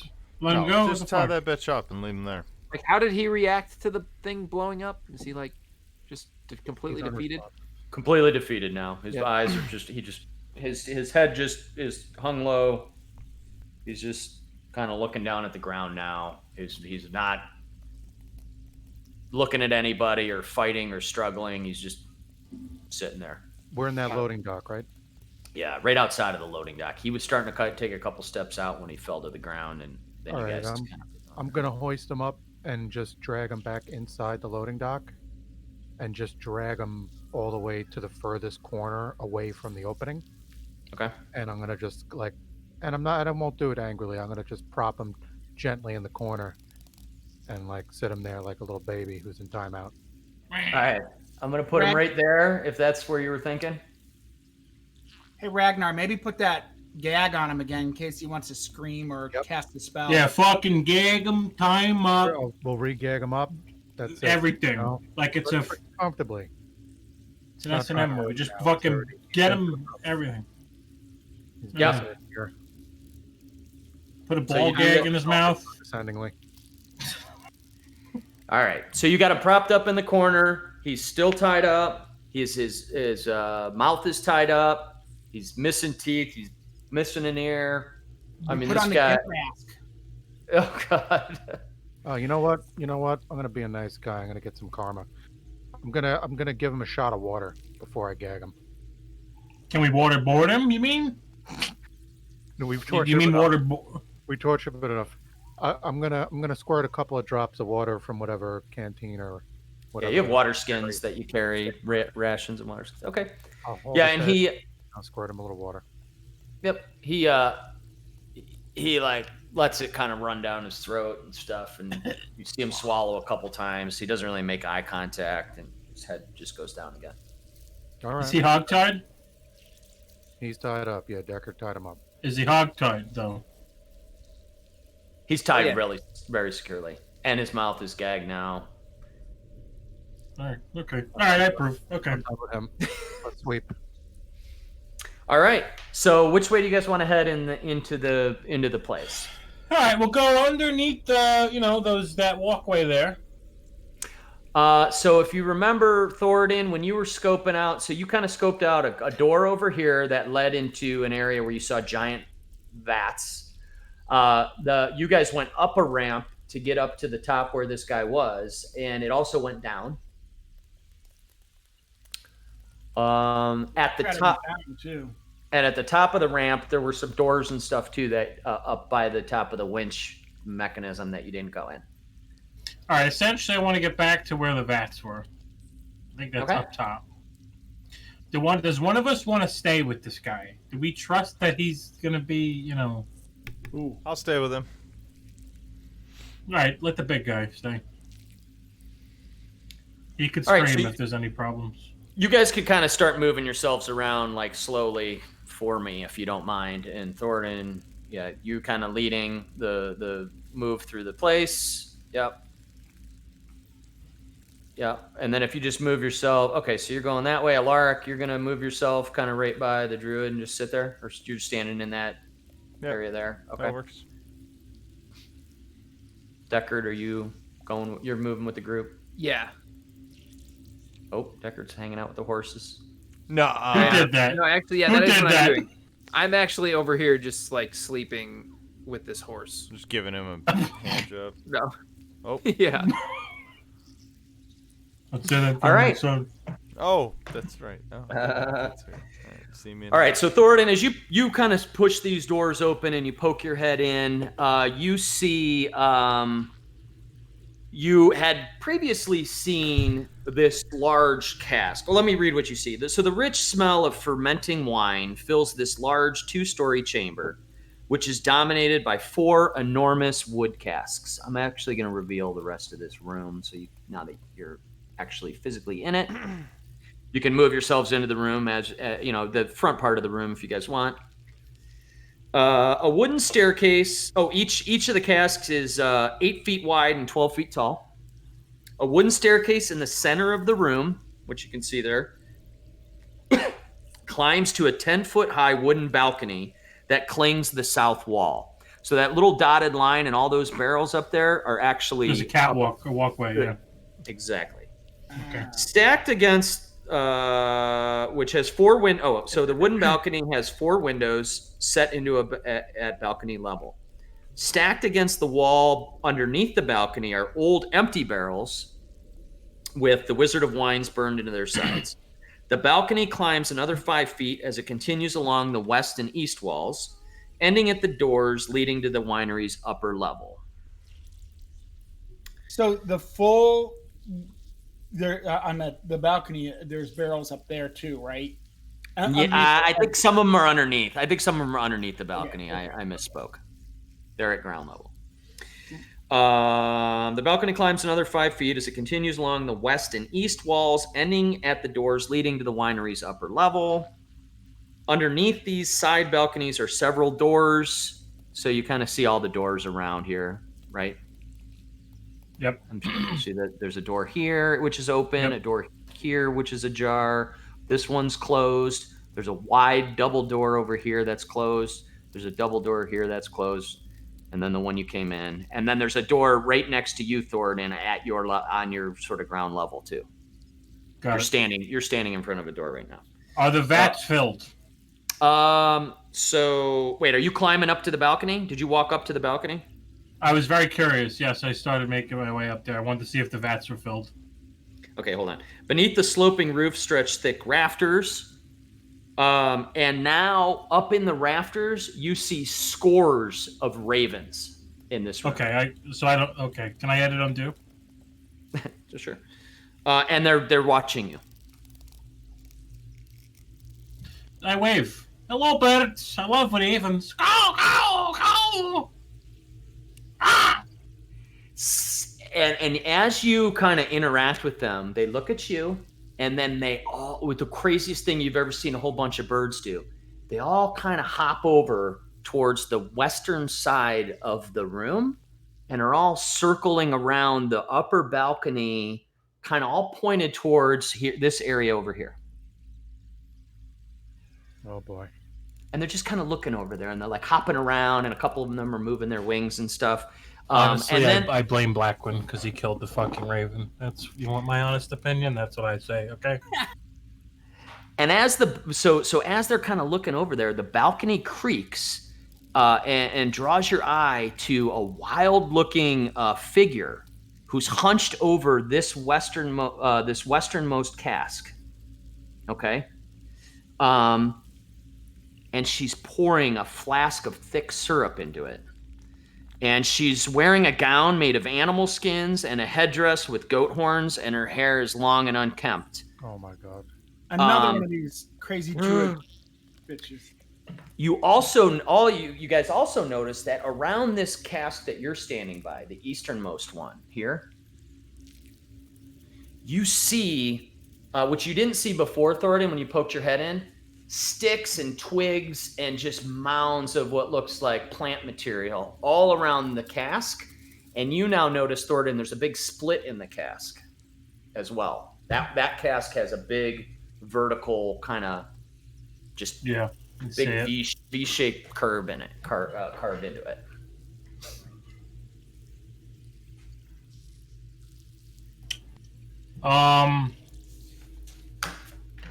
So how big is this woman? She looks like the other crazy people you've seen so far. She's not very big. She is. Sorry, I look back. You guys see that crazy wench over there hunching over and pouring the stuff in the barrel? Ruining our wine.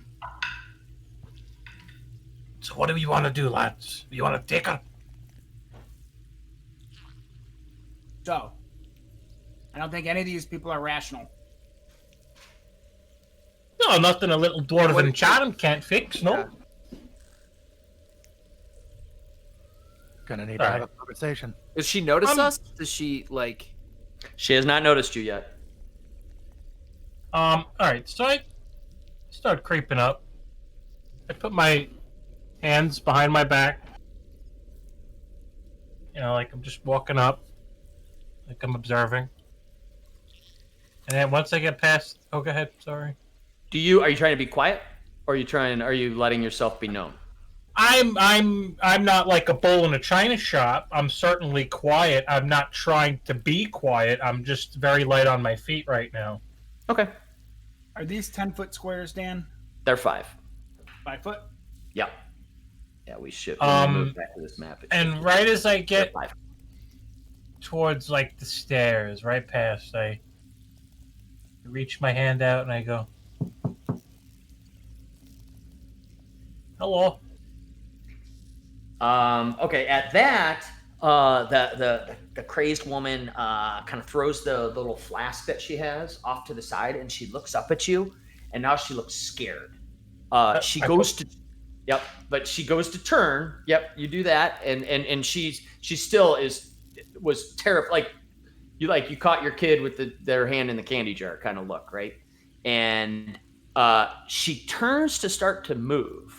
Like to make a move, like to run like towards the edge of the balcony or to move like away from you. And all of these ravens suddenly just squawk and their wings start flapping as they surround like a crazy cloud and start pecking at this woman.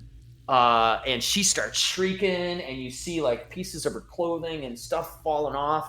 And she goes tumbling off the side of the balcony. Oh, shit. And she lands square on her fucking face. I didn't do anything.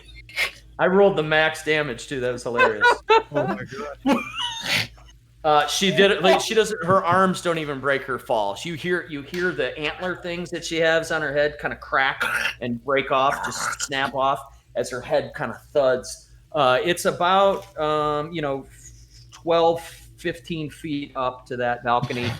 So it doesn't kill her, but she kind of rolls around and is now like laying backwards, face up, blood kind of gushing from her head, and she's looking straight up, and she's about 10 feet away from you. Well, what are the birds doing now? They kind of like circling around the room, and then they've re-landed and are perched all along that balcony, kind of watching Thoradin. What's that? Spirit of Black hunter One. ability in WoW where the murder of Feast crows? of Crows, Murder of Crows, something like that. Yeah, Murder of Crows. Seems like these guys are dead enemies. I mean, you know what I mean? Everywhere we've encountered these plants or needlers or whatever you want to call them, they're fighting with ravens. Nathaniel was there when we fought those the first time. We found a bunch of dead needles in them. Just dead. now, the guy mentioned that the ravens are dying. That our crazy wizard friend. And we were talking to Erwin about the Brotherhood of the Golden Feather. I think these are allies right now. Oh, it's a shame we shot one. All right, so Yeah. We got to get down the stairs and try question Druid version 2.0. yeah, also think she's. we gotta- Go ahead, Punch. Sorry. No, I think we got to be very careful with any wine we do recover because of this. Oh, yeah. whole, I'll taste it first. Don't worry. Yeah, I'll have a sip first. She's putting Corona juice in the wine. Yeah, she's putting fucking Wuhan bat juice in the fucking wine. She's putting Wuhan tap water. one more thing we should probably acknowledge is that when we found all those dead ravens, what did they have? They had a bunch of scrolls of purify food or drink, right? Oh, And now have. we have Ooh. druids poisoning, right? So Whoa. I think that's a sign that our friends are our allies here that are trying not to poison whatever. They could be poisoning the whole Druids are. town with the shitty wine. Yeah. Yeah. I mean, who knows? Mind I mean, control shit. Yeah, do we where's the bottle that she had? Good question. Maybe we should try to recover it. It's Maybe up. we go up It and- clanked onto the balcony up top. You could go get it. All right, I'm gonna go up to her. I'm gonna tie her up. She's passed out, right? This is like a She's mystery not moment. I'm unconscious. sorry. She just hit the ground and she's like prone and stunned for a second, but she'll get back up, or she could probably get back. Can I knock her out? This is really bad. Sure. I'm moving towards you, and I'm ready. I have a spell ready. If What's she so tries bad to about run or knocking her? Or you mean because it's a her? Well, like I'm gonna knock her out and tie her up. I mean, this is like really bad. This is You like know, a it's Thursday night 2020. for you. That's not true. I sit home. I do nothing. Okay. I meant You know. in game, you dick. Oh yeah, yeah. That's true. So yeah, you can do that.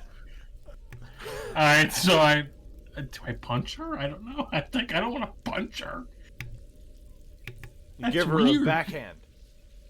That's even worse. It's elegant. Maybe With the butt of your crossbow. it's your elegant. son, Forehead. your son is watching, sir. Okay. We're talking trying- about fantasy things. Stop. All right. You know what? I'm need gonna to cast hit hold person. real women. That's what I'm gonna do. I'm gonna cast hold person. You still have a slot left for that? Such a little. Let me double check.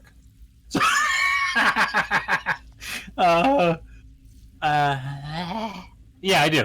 I have one Okay. more slot left. All right, cool.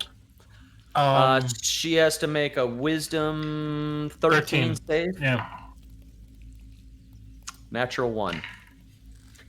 Dumb So you do bitch. the same thing you All did to right. the other druid. Now she's laying there, she doesn't even know what happened. Just all these birds suddenly just swarmed her. She fell down. She comes conscious. She's looking up. She sees this short but thick dwarf standing over, and then suddenly her whole body locks up as you It's concentrate. like, why am I in the So I- back of a windowless van? Where's the candy? Why am I in the Econoline? All right. So I yell for Deckard, but he's not responding because he's sleeping with the horses. So I try my best to tie a knot. No, I can go tie one. Sorry. But, Oh, okay. well, no, I let watch me you in a do row. it. You do it. I want to see Thornton do it. All right, Deckard, I want you to watch me tie the knot. Let me see if I can do it myself. Do you have? Yeah, you have a rope. You have 50 feet of rope. Let me just see if loop- I could do it myself. loop, Variant loop, shot pole, at you. brother. Loop, swoop, and pole. swoop, and pull. Loop, swoop, and pull. All right. So, Make a a dexterity check. oh, geez, dexterity, you say? Yes. All right. Yes. I hope this doesn't work. Oh, wait, what? 9. Oh, on my Oh, screen it it looks fell on like the. a 20. It's a 20. It Yeah. looks like a 20 on my screen. Can we get a mulligan on that? Can we get or- a mod in chat? I don't have any mods in chat. Fuck. That's weird. I was gonna say somebody clip this. It literally Just looks need like a 20, 100% on my screen. Shake the dice tray and it'll flip to a 20. Shake the Uh, dice. Yeah, so we gotta stay in character. So Yeah. you tie a knot. All right, cool. We're good. Deckard's looking over his shoulder like, all right, sure. I mean, Deckard, how does it look? I don't really tie knots. I usually rip them apart. So, I mean, you tell me. How does it look? I'm sorry. yeah, You well- also add 1 for your dexterity. Oh, you did. Yeah, add 9. Sorry, so- Yeah, 9. What do I roll to evaluate this knot, Dan? Perception. This is so meta. I love it. This is so cool. Wait, hold on. I think perception. Wait a minute. What's investigation? Yeah, I'd say perception. Whew. So you're barely watching. You're like, oh, this guy's got it. I mean, she's bleeding out of her head. How hard it's going to be to tie a knot. And you realize for a second there that his main knot that's got her hands behind the back are 2 loops that are actually not pulled together. They're just kind of wrapped around each other, and with a little bit of effort would just come clean. So Deckard sees it and he's like, Thornton, let me get in there, brother. Let me just let me check this knot. All right. Hey, let's go. Why don't you go see what Spargle's doing? He's standing right over here. He's looking at the wall here. Just see what he's up to. Maybe I'll go look for the bottle she dropped. Yeah. Go up and do that. There you go. There's a bottle up top with stuff. Oh. Yep. And I watch as he walks away, and then once he's not looking, I go down and I try and tighten up that knot. Okay. You can roll with advantage because it's mostly done. You just need to clean it up. So just roll dex with Okay. advantage. I doubt you even have to barely roll with your modifiers. That's survival, right? I was just doing dex at this point. Oh, so yeah, 17 on that roll.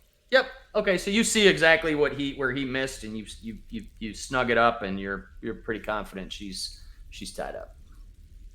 And I say, hey, Thorin, good job, brother. Yeah, I've been looking at this thing. You did a real good job. Yeah.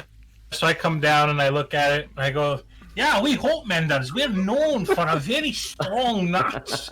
My father once tied up a 600-pound wild boar with a piece of twine that was no bigger than a foot long.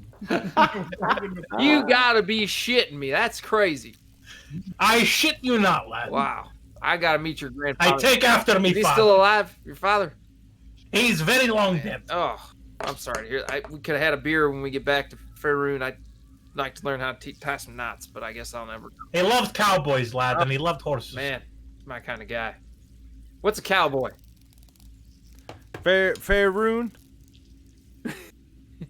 You know, a gentleman like you who wears a funny hat and you like horses. Oh, I got you. And you're a little weird, you know what I mean? Yeah, I'm a little weird. That's all right. I do wear assless chaps when I go to sleep. Wow. Shit just got real. Thoradin, you also grabbed the flask from when you were up there. So. I did get the flask. Mm-hmm. And you have it. Yeah, I'd like to put some of it on my finger and just a dab, like a. Yep, and there's enough of the thick kind of syrup inside that you pull it out, and you drink it. I mean, you take a sip. 1 second.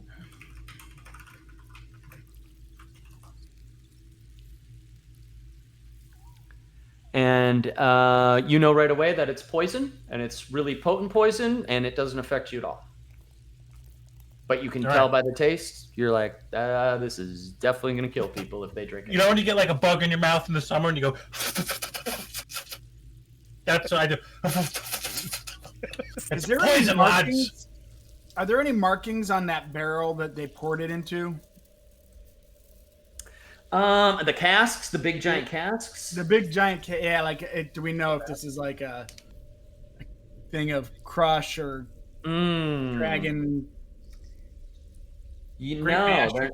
No, they're not labeled that way. You maybe would have to know or ask somebody who was brewing it. It seems like perhaps maybe they do all their different vintages through these same set of casks, and it sort of depends on what they're cooking up at the time. But you do know that the 3 vats, other than that first one that you guys saw with the huge crack in it, they all seem to be full of liquid. Thoradin, you know that. And we can assume, right? So we can assume that these have all been tainted. All these vats, they're all tainted. They have to be. What are the crows doing at this point now? She's tied up and everything. They are standing along that sort of balcony, that whole railing. They almost have the whole perimeter sort of covered, and they're perched there, just kind of watching you. I'm gonna try to communicate with them using my like the small animal type of thing. Yep. Simple message, kind of like trying to confer like friend or foe, basically. Are you friend or foe? Yeah.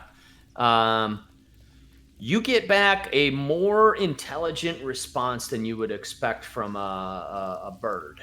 You've talked to birds before with your ability. You've talked to all kinds of, forest animal type of creatures. And the message that comes back is very clearly says that they are friend, that they appreciate what's happened here. You get a sense of appreciation. You get a sense of hope And you also get the sense of that they're very sort of angry and furious at of the woman who you guys have in captivity now. All right. So I share that with the party. What took the best of, I mean, kind of I'm like, well, I have to communicate with them, and I think these are more than just your normal birds. Didn't we have a party member at some point that could speak to animals, but he would only speak to the ones that were rabid and unable to speak? He liked And to then the talk to ones that were were a gonna bit kill us. smarter, he wouldn't, and he would just kill them instead. Yeah. Yeah, all right. Yeah, he was a Anyway, good so guy, I'm though. sorry. I'm glad we brought him. Yeah.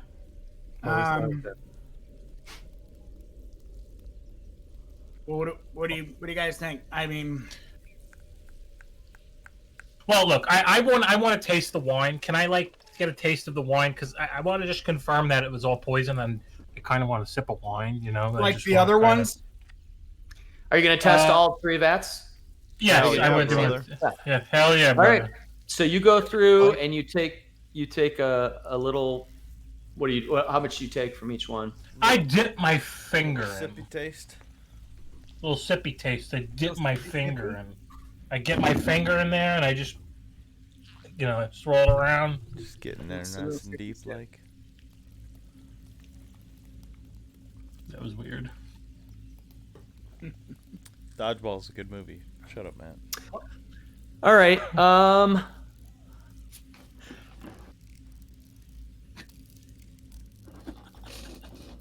While he's doing that, I look at the birds too, and I go, poison. Are you trying to communicate with them? Yep. Okay. So Thornton, you're walking by and you're kind of taking a taste of each one. Since you kind of are suspicious already, so this isn't just you blindly, tasting something with no awareness that it could have been poisoned. Right. You, without any sort of extra roll or ability, because of your sort of resilience to poison and that you just tasted it, you're pretty clear. All 3 of the bats have some level of poison in them. Damn. All right. So I let the group know. Yeah, and simultaneously, Sparkle, as you're kind of communicating that to the birds, they also are affirming. They're like they're almost like a disappointed sort of you're getting a everything's poisoned, and they're really bummed out. Hi, sis.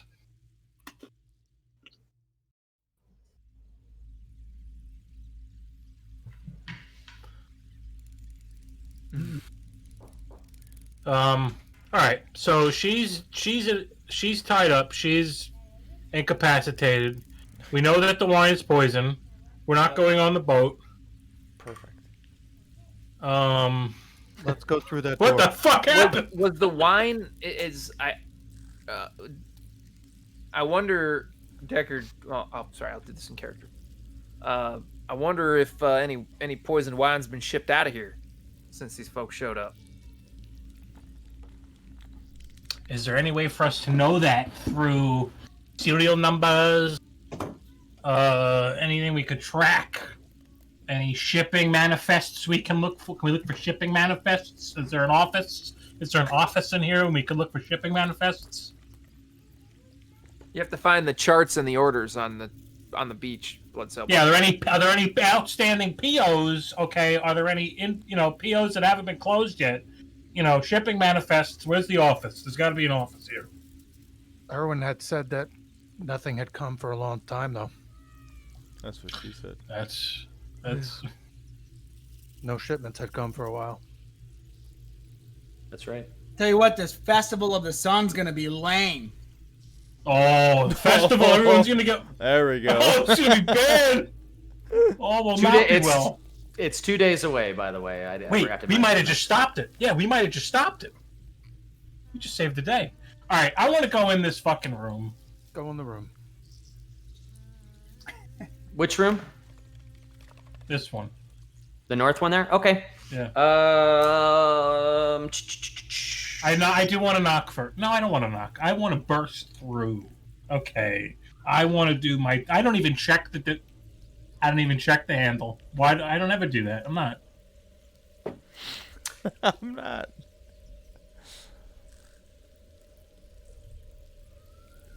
All right, you bust into the room and you see that it's basically a storage room for barrels. A bunch of empty barrels in this room. Nah. In this room, this has got to be the office. Put your hands up. So you bust into that room there. So that door also just opens right up. You see strips of iron and wood that lie in neat piles on the floor of this workshop, the walls of which are lined with tools, and 2 work tables stand against the east wall. Is it like It a looks- Cooper? A what? Like a Cooper room? So that's where they make barrels. Barrels, I'm sorry. Yeah. What's a Yeah. Cooper? Oh. Did you Yes. say Cooper? Yeah. Yeah, Cooper is like a barrel maker. I didn't know that. Learn something new every day. Cooper. Weir's just the guy you bring to trivia night for that kind of useless knowledge. Yes, right. Hey guys, Ponch is a nerd. That's what Doug He's said. my phone Hey, up guys. on Millionaire. So there's Any rest in peace, Regis. Any papers in here? Any documents? Any sort of Wires, records, fires, tires? Anything I should know about? You do a sort of cursory look of the room, and it's very. There's not a lot. There's no there's just piles of wood and tools. It really No looks treasure, like no gems, no coins, treasure, no not even crystals. any drawers in Anything the. made in out the- of jade. No Yeah, jade. no. Okay, no gems, no coins. for No. being in a winery, there's not too much usable wine either. Yeah, there's no wine in that room with those There's no- barrels. Nope, those Wine are is empty not barrels. really- They look like they're actually freshly made barrels. So the wood on them is kind of clean, and it doesn't look like they've been used before. Like those are new, unused barrels. There was a spiral staircase up, a tight one, like one of those that like kind of go up into like a loft area. Am I too fat to get up there, or? No, it's a normal size one. All right, I'd like to try it. Okay. You'll have to scroll up a little bit, Yep, I see what you're talking about. Yep. and I'll move you. Hey Dan, Mm-hmm. while he's kind of walking off and going to these rooms, who's this over here? Who's in purple? Ragnar. Ragnar, are you still over there? I No, mentioned to you no, guys. I'm like, I moved should any of us follow Thoradin, or do we? I could follow him Let's up. watch this crazy druid chick. I'll guard the chick. You guys can go explore. Okay, I'm gonna follow me fellow dwarf up there. okay. You got this, Deckard. I got it. Okay, I'll follow up too. All right, so Spargle, Ragnar, and Thoradin head upstairs. Deckard's watching the tied up druid lady, and Alaric is back out in the cargo hold, keeping eyes on the other one. Oh wait, Ragnar, there's an actual. Oh no, there you go. I'm sorry, Thoradin moved. Okay, yeah, Spargle, I'll move you up there too. Have I gotten like any indication of anything that's going on, or I'm still just sitting here? No, you're just kind of hearing. You heard them kind of move around. You heard a bunch of birds, like a crazy flock of birds, kind of squawking and flapping around. You heard a thud. Yeah. Yeah, are you making conversation with him? Are you talking to him? What's going on? You guys shooting the shit? No, not a word for me, unless spoken to. You're like a warden at Guantanamo Bay at this point right now. Yes. You're just that guy is not even barely coherent. Thoradin and Ragnar, you see a whole series of doors here. You note that the door at the very end of the hallway, there's a window there too, is open. And then three other doors on the right hand side of the hallway. Where's the closest door to me? Is it over here? Yeah, Ragnar's standing right in front of that door. All right, I want to go in there. All right, Okay. let's open. So you pop open that room, and you see that this room, it contains a rectangular table surrounded by 8 chairs, an L-shaped cupboard, and a floor-to-ceiling closet pantry. Next to the pantry is a small stove. It looks like a pretty mundane type of kitchen cooking. Any edible foods? Anything I'd like to eat? Anything that others wouldn't eat that I would consider food? What's Seeing how you ate It human opens the teeth for half an possibility. hour quite a ago. bit. There isn't really a lot of food in here right now. all right? And there's a door here. Uh-huh. I'll crack it open. I'm gonna follow him. All right. You got, did I reveal that? I don't think that worked. It didn't work. Didn't yet. No, I did something wrong here. There we go. Okay. And you look into that room, and this room contains a 4-poster bed. Its headboard is carved in the likeness of a giant raven. A soft black rug covers the floor between the bed and the door. In the corners of the south wall stand 2 slender wardrobes with a tapestry of a church hanging on the wall between them. Beneath that tapestry sits a handsomely carved rocking cradle. To the north, under a window, is a plain desk and a chair. Other furnishings include a wooden chest and a freestanding mirror in a wooden frame. Crack open the chest. Search It the is drawers. it is locked. All right, so I hit it with my head. I headbutt it. This is You not the have chest you we're now looking have a for. headache. I have a headache. All right. Okay. All right. Somebody open it. Let's go. It'd be nice if we had a rogue. I have lockpicking tools. Let me see. Yeah, I have thieves' tools, and I'm high dex. Do it. You gotta watch. Crazy. Can I? All right. So I see Okay. you're fumbling with a lock, Yeah. and I go scamper down the steps. And I come up down to the barrel room, and I come running out, and I come up running up to Deckard. I'm like, all right, I'll take a watch of this chick. There's a lock. They need you. You're better with that kind of stuff. All right. Thoradin's trying to headbutt things. I don't How's think he? it's gonna open. He's slamming his head into random objects again. Hey, Yeah. hey, slam it. I love that guy. All right. And I head up. All right.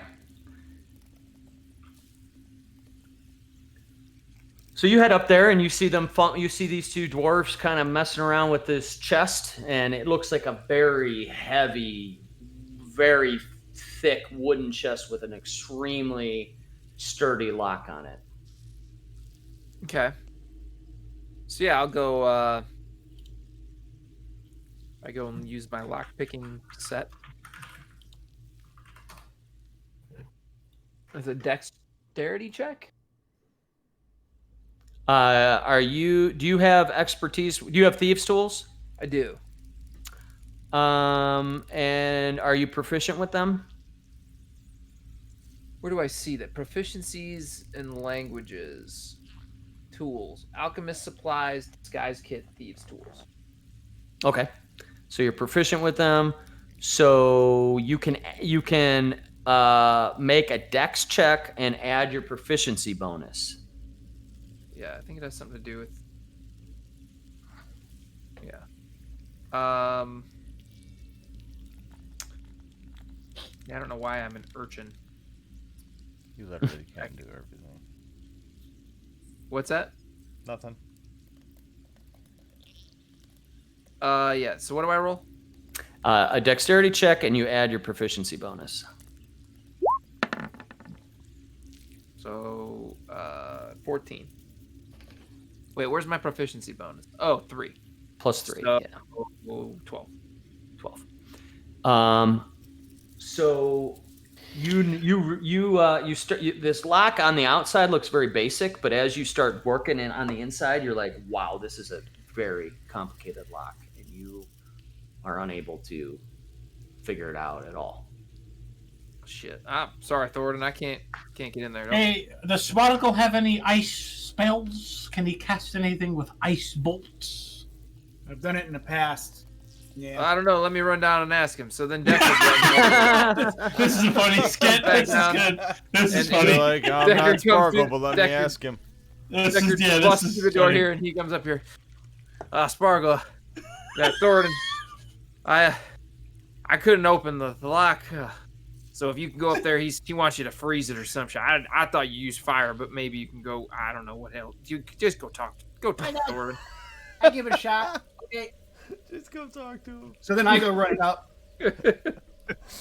I say to Ragnar while he's gone, I'm like, I don't want to bash the thing, you know? They get mad at me when they break shit. I just don't want to do that this time. You might have Okay, to. so I will try my little trick where I pour some water into the lock, and then I do shape water to freeze it and expand it. Yeah, this is how I break locks in real life. You hit it with the upside down can of air, the air cleaner. Yeah, You freeze the lock, and then you hit it. You hit it with a hammer, and it shatters.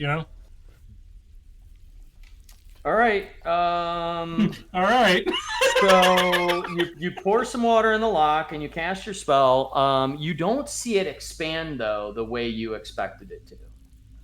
Meaning that because the just sort of density and thickness of this metal are pretty substantial. Is it a padlock? Like a master lock? Yeah. Mm-hmm. No. I'm sorry. It's a built into this thick wooden chest kind of lock that you have to get into. Right. And Deckard tried to get in there with some tools. He's like, this is mega complex. I need more than just these tools to get in here. Sparkle now has shot some water in there and frozen it. And it didn't bust with that either. No, it didn't. You actually didn't even hear like that telltale sort of crackling that you would expect from the expansion because it's just it's super sturdy. Okay, is there anything magic about this? Can I get a sense on perhaps if there's something arcane involved with the lock, or does it seem just like a very heavily constructed? Like, is that something I could decipher? Detect magic or something? Is that what you're saying? I suppose I could do that. I was just trying to think that, like, knowing what I do know, like with like the shape water and how I've busted other locks and stuff. Does it seem like this thing is kind of fortified in other way? I'm not necessarily. I see what you're saying. Yeah, you're not sure. You because it is such a sturdy, well-made chest and lock. You're not sure if it's like some magical interference or just the fact that it's that sturdy. Can I whack it? Can I just whack it with a sword? Yep. Make an attack on it. Two-handed. Okay. So you set your shield down. Yep. I should fucking throw the shield down. I say, oh, fuck this. Tired of being the nice guy. Time to do the right thing. This is how we solve things where I come from. Oh. 21. So you hit it really solidly. It actually scoots the chest back a couple feet. Roll some damage. All right, here we go. Here we go, lads. Now I just gotta roll damage. Here we go, lads. Oh. 10. 10. So you slam the front of the chest and the lock stays intact, but you see some splintering sort of hairline cracks in the wood around it because you hit it so solidly. Damn, this is one hell of a chest. Spargo, go get a lot of. I'll hit. It really is, though. It is. I mean, just from the build of it, it's like crazy. Guys, keep going. I got my headphones on. I'm just gonna piss and stuff. But keep Go going. This is really funny. I'll keep going with this. I think it's really funny, but if you guys don't, it's cool. I almost respect this chest too much now to destroy it. I mean, it's. I know. At the same time, I'm annoyed. No, but that means there's something good in it. We got to get in there, man. I really think that we should. I'm too much of a loot hoarder. Or something real bad. Or that. This is like when they get the doctor to come look at like the patient, and like all the other doctors keep coming in. They're like, "Oh wow, that's bad. Get Simmons on this." So I run out this room here. I go down the steps. I scamper in here. I scamper over it, and I run up to Deckard, and I just say, They still haven't opened it. And then I just run back, and I go back upstairs and go right back where I was. All right. I'm excited about this chest. I think this is the neatest thing that no one can open it. Maybe Ragnar wants to hit it. I guess. Now so you get. There's also a rule that we don't use too often, but there's if you guys ever work together on something, like two of you pushing a door open or doing a thing, you can say, "Hey, I'm going to help him do that," and then describe how you're helping it, and then they roll with advantage, which is somewhat better than rolling individually, and kind of makes more sense from a role play. So there's the concept in 5e of helping someone do a thing, an ability check, and then they get to roll advantage. Okay. Well, since we've all kind of already done stuff, are we able to do that anymore? If you're going to have Ragnar do something, Alara could help him, or you could have Ragnar and anyone else could help him. Oh, that looks good. I guess. I guess I'll just walk up. Are we talking about? All right. the So beer? I see Thoradin take his mighty swing. Yes. And I just sigh and I'm like, all right, let me have at it, buddy. And All right. I'll throw my cast sword down. prestidigitation and do some drums for him to Yeah, war drums. Dwarves Yeah, like war war drums. get you worked up. You know what? I'll let that give you advantage. That will be a more creative way to assist Ragnar. Spargle's assisting Ragnar breaking this chest open by giving him some sort of a beat to incentivize it, or to kind of Okay. So I see Sparkle doing that, I'm hearing like and my Jumanji face music. gets really red, and I start smacking myself in the face And stomping around like a maniac. And I'm like, all right, let's do this, laddie. And I drop my shield and I grab the sword with two hands, and I'll take a swing just like Thoradin. And what am I rolling for this? So now you get to roll with advantage, which means you get to roll twice and take the better of the two rolls with D20 and add your strength check or your strength modifier. Oh, God. So, Wait, time out. If you roll bad on this, we're not gonna spend the rest of the night like taking rolls to try to open this chest. So at some point, I'm gonna say you guys couldn't open it. Yeah, that's fair enough. But you get +8 on that. No, that's just no. I'm playing +5. So yeah, it was a 13. That was a 22. Okay, now roll your damage, which is just roll. Roll your damage. Roll. Were you using that? Were you two-handing that? yeah, it was two He hands. did say drop the shield, yeah. Got it. Okay, so it's a D8 + 5.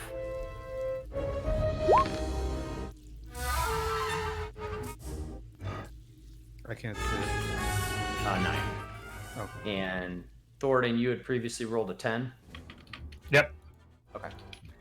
All right. So Ragnar, all of a sudden there's these weird drums coming from nowhere in the middle of the room, and Ragnar comes up and he's trying to show off to Thoradin, and he swings and he hits, and for a second you guys think it didn't do anything, and then you notice the little bit of a crack up through the frozen lock, just enough that you see this little gap form between the lock and the lid.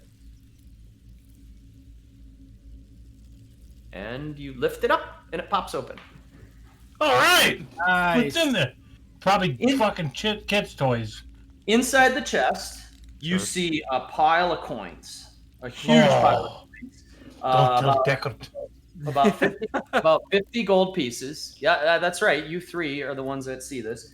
50 gold pieces. You see 270 of those electrum pieces and they all have that same profile of Strahd. You now know it's Strahd, sort of stamped into them. And 350 silver pieces. Just a mountain of silver compared to what you've seen since you've been here. Good. Sounds weird, but the silver is probably the most rare thing in this country. I can, if you want to add that to, someone want to add that to, I can throw that into the party loot later, so you guys know you have it. If we want to just kind of move on from that, Okay. or if you want to figure out, if you guys decide between the three of you how to divvy that up, you can do that too. I don't care. It works. I think that silver we're gonna have to make weapons out of eventually. I think it's a good idea. I honestly do. Yeah, I think that's a great idea. Let's go to town and get our weapons silvered. Take that silver and. All right, so I'll add that to your guys' party loot. I'll mention that to you, Thornton. That if you do say that, like I just say, like when I came to Barovia, I had a silver knife that disappeared on me. And so we shall make silver weapons from all these coins. Stick it right up Strahd's ass. Oh yeah. Right, metal up his ass. Absolutely. Right. So anything else in this room? Shipping documents, manifests, POs, orders, Desk. There's the desk. receipts. I want to rummage through the desk for papers, under the bed sheets. Sometimes there's keys and the you bed reading my sheets. No, but remember last time in Phandelver, I searched the fucking bed for the map and I found it? Well, maybe that wasn't Phandelver. I don't remember, but people hide shit under their beds, always. You guys start tossing the room, okay? And so Ragnar's looking through the wardrobes and he sees a bunch of clothing. Thornton goes to the desk, and you open it up, and there's a shipping manifest. Literally. And what's it say? Can Thornton read? Have we established? So this is like an accountant ledger book. What is your int? Oh, not enough. We'll put it that way. I ain't reading that. It is complex and detailed, but you're kind of. Do you want to spend time reading it, or do you just want to take a skim through it? Thornton takes out like his old librarian reading glasses, and he's like, "Oh, these documents look very important. Let me take a look." And he spends literally 5 seconds looking at it, and he's like, "All right, that's enough. Somebody else. I can't. Too many numbers."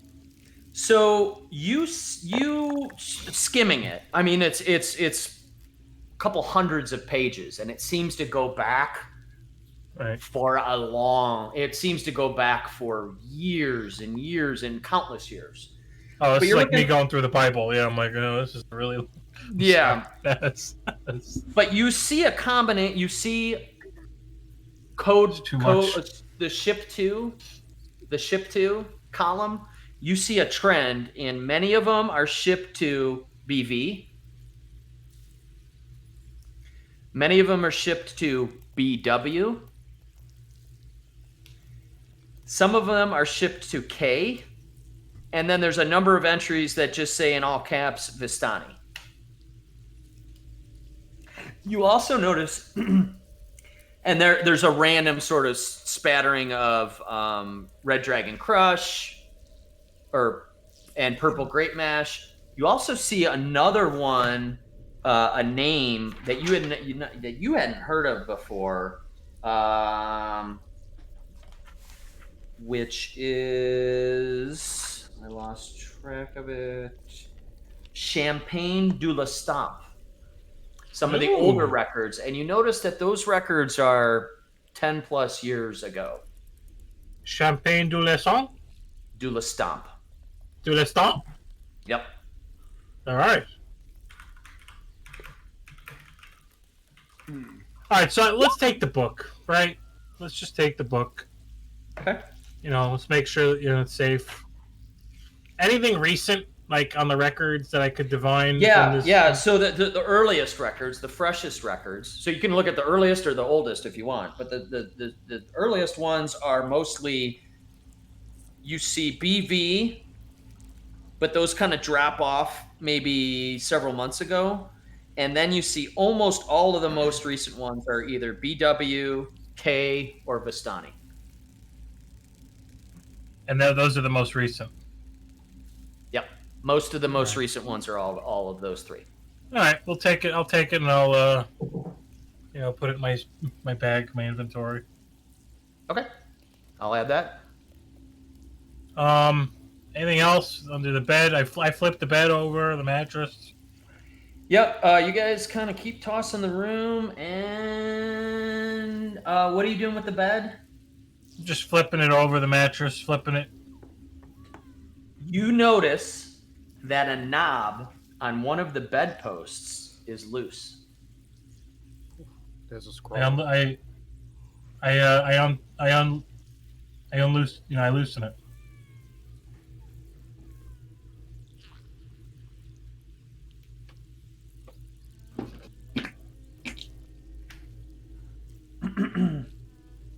You find a key to the chest. Oh, there's always a key. Oh, are you fucking kidding me? Straight up. Do it. Find a key. Always. So roleplay that. So I turn it right. I turn the knob. Oh, what do we got here? Let's see what kind of treats we have. So I take it, it unscrews, I throw it, and I guess it's like hollow where it was where I lifted it. What do we got here? Because I'm a little short, so I'm like, oh, what do we got here? I stick my hand in. A key. I wonder what it's for. What do you think, lads? What could this key be for? So I walk Why not? over. So I walk over and grab the key. I rip the key angrily out of his hands. And I'm like, let me see that. And I shove it in the lock. Does it fit? Yeah, perfectly. It fits. And I just walk up to Thornton and I just shake him. What the hell are you doing? Well, you have to admit, my way was more fun, right? You never know. There might be another chest or lock with the same key. Ah, Sparkle, you're right. I'll take that. All right. So you got the shipping manifest and the key. You've All right. destroyed their bedroom. What would you like to do next? I'm gonna elbow Thornton. Well, tell them the druids did that. We'll tell them the truth. They get everything but the silver. All right, let's move on. Let's get out. All right. Yeah. Next room. All right. Police, open up. Pop into this room, and 2 pairs of bunk beds occupy this room, and against the west wall rest 4 identical footlockers. I put the key into the footlocker. They're actually they're not locked. They're just That makes sense. I use keys on shit that doesn't. Okay, right. That's what I do. Yeah, I'll open them. I'll look for goodies. You see a bunch of toys. Children's wooden rocking horse. It's weird, except that the tail is black with wild eyes and has painted orange flames on the mane, so it looks like a black Do horse these on fire. look like any of the toys from Zelensky's? Is it his craftsmanship? Yeah, Can I it's like- tell? This looks On like that- Vinci stuff. On that black horse, carved into it, is the name, and I'll write it in here because I barely know how to say it. I bet you it's Grabelsky. I bet he's got his toys. So, Bucephalus. Oh, that was Is- Alexander the Great's horse. Well, it's also this toy horse in Barovia, so I don't know what that means, but Interesting. but that's what it says. It's sort of carved into that little horse, and then you flip it over, and on the bottom is carved, "Is no fun, is no Blinsky." Oh, no way. Peace. And Whoa. then there's some other clothing and personal belongings, nothing of value. All right, I flip over the beds, mattresses. I search anything. Nothing. All right, no Pretty unmentionables. basic room. No. All right, next room. Next room is almost identical to the room you were just All right, in. crack Seems like open the another foot lockers. Flip open the beds. Nothing more in this room, really. Just like more toys that are less. Oh, should we grab? You guys want to grab that toy? We'll keep it. Maybe we'll sell it back to Fucko. I kind of don't want to steal kids' toys. Okay, all right. You just kill him though. All right, so let's put the toy back. Take toy back to the carpet What? so I can kill you. You'll just roast the kids Spot to a on, but crisp. that was harsh, man. Stay on the carpet so I can hit you with my fireball. You're right, Sparkle. We'll leave the toys, but then we'll burn the kids to a crisp. All right, that's fine. No. All right. Moving on. All right, so now we're at a crossroads. Yeah. So you look. So to your right as you walk down Yeah. the hallway, that room is open. All right. Oh, here we go. Here we go. Give me a moment. So Roll initiative. The door to this room hangs open. In this chamber are a desk, a chair, a tall wooden cabinet, and a strange contraption that takes up most of the northern end of this room. Now, You also see in the middle of the room, almost consuming this whole room, piles of what looks like let's say you had like a pickup truck full of fire hoses and firemen's hoses. All right. And they're all like green vine kind of, and they're just a pile of like these green vines and all wrapped around each other, but they are all bursted open and just thick, like gooey, like Mung. guts. There's all mung. Yeah, there's mung everywhere. Mung and yeah, it's just a pool, and it's all just a lifeless pile of what looks like were some perhaps vines. All right, let's. I see them. So I pull out my sword and my shield, and I'm ready to go. Yeah, they're lifeless. They're just. Oh, they're dead. Oh, that they're would- dead. Yeah. Oh, that's what they're the- that's they're what like the- they're all with the skull and exploded crossbow. and all the goo and stuff is just poured out of them. All the mung.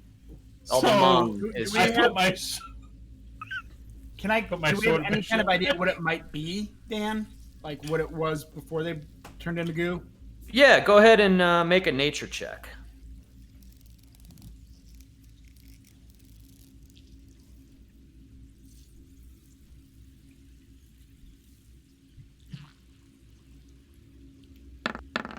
Some bitch. Sorry, I'll re-roll. All right, do you want me to take 35 the lower one? Yeah, the lower one, either. Yeah, that's fine. It's enough for you to tell that these were very likely a different variant of living plant creatures that somehow died recently. Fucking Oh, when liberals. they burnt our staff! Yay! Yeah. Nice, good call. +1 to Spargle. Totally redeem yourself. Totally redeem yourself. All right, nice. So what's this thing they're on? Was it a torture rack that they put up here?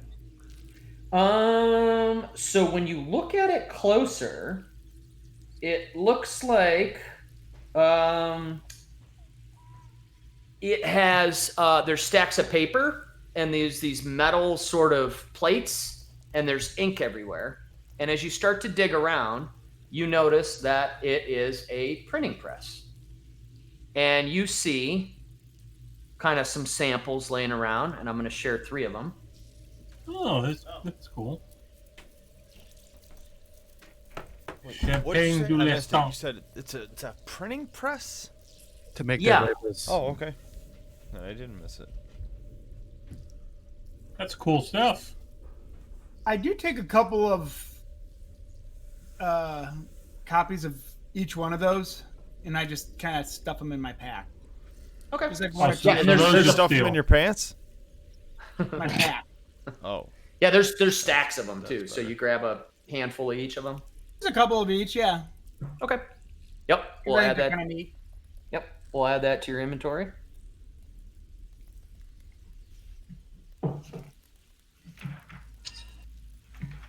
And that's kind of all you see in this room.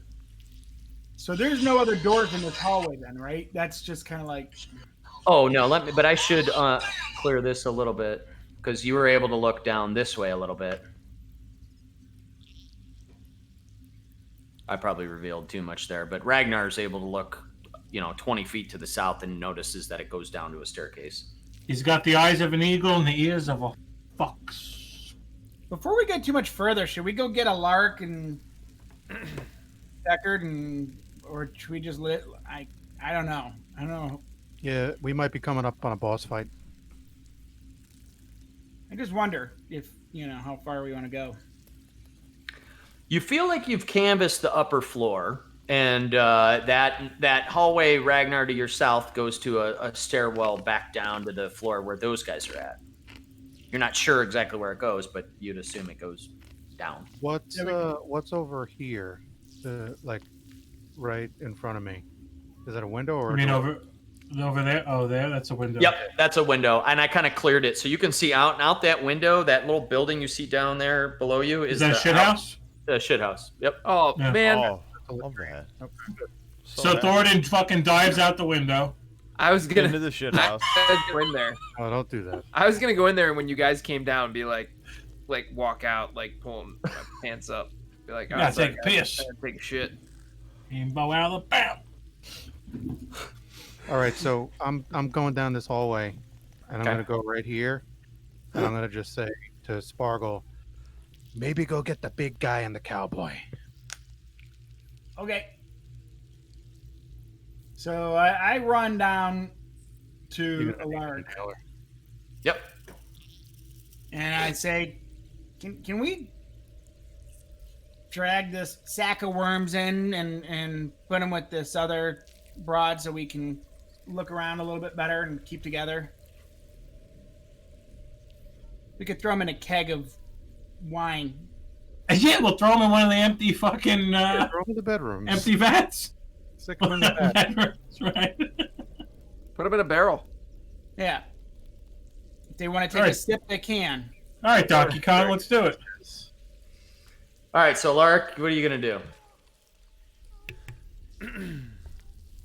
I just say that they're upstairs. We've roamed around a little bit, and I think we just So- wonder if we should stay divided or if we should come together. Deckard's watching. So another- I guess am I actively restraining, or am I just kind of like watching? No, you're watching a dead sack of potatoes right now. The guy hasn't Okay. moved the whole time.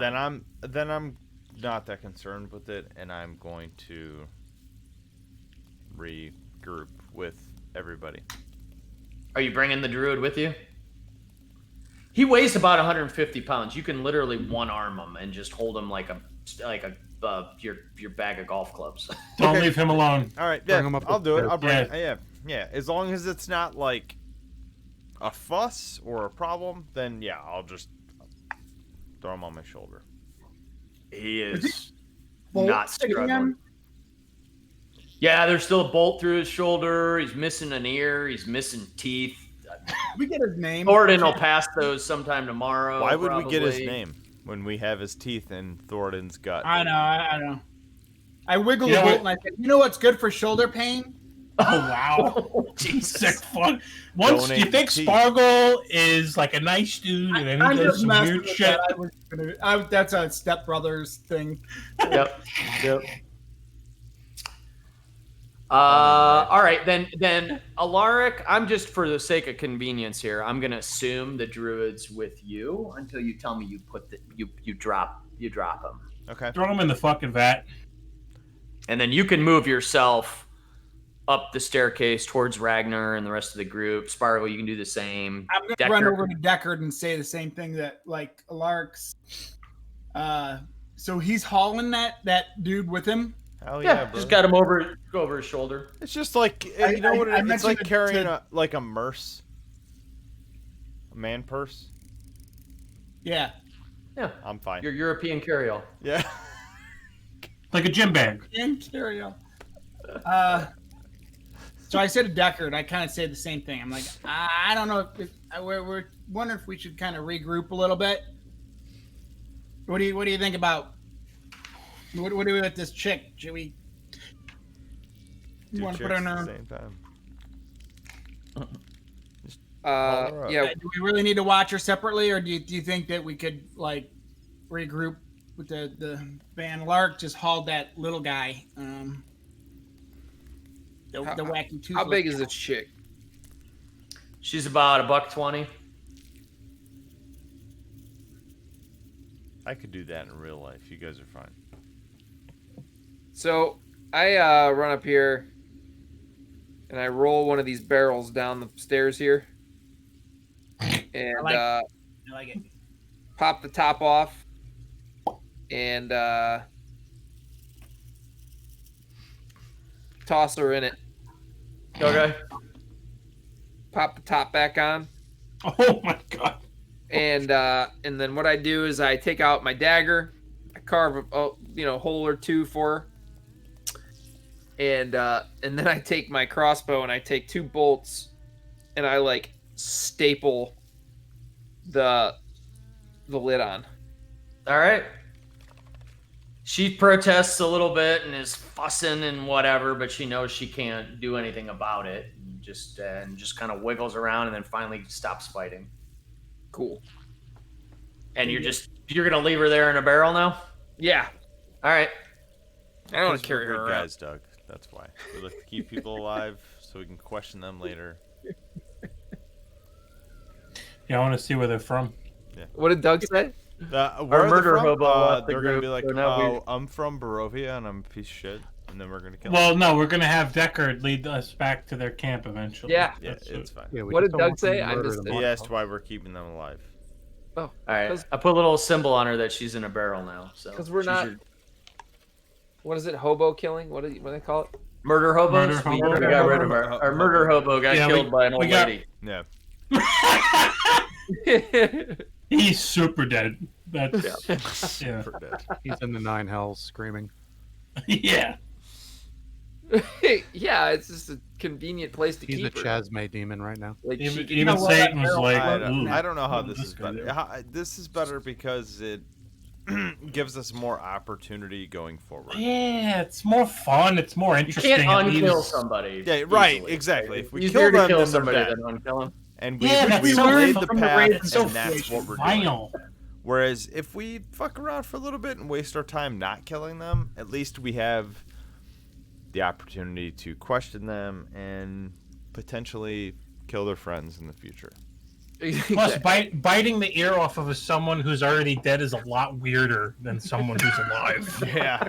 Yeah. If you Yeah. bite the ear off a dead person, it's really weird. Yeah. So after Deckard stuffs this bound 120-pound girl into a barrel and then staples it shut and then marks it.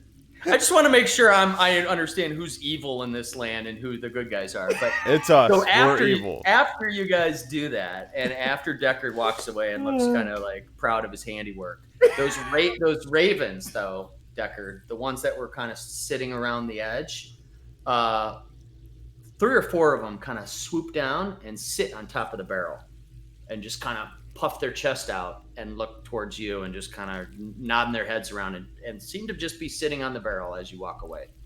Are they shitting? Are they defecating? Or what's the deal? Does No, one of them it's get cocky? I tip my cap to him.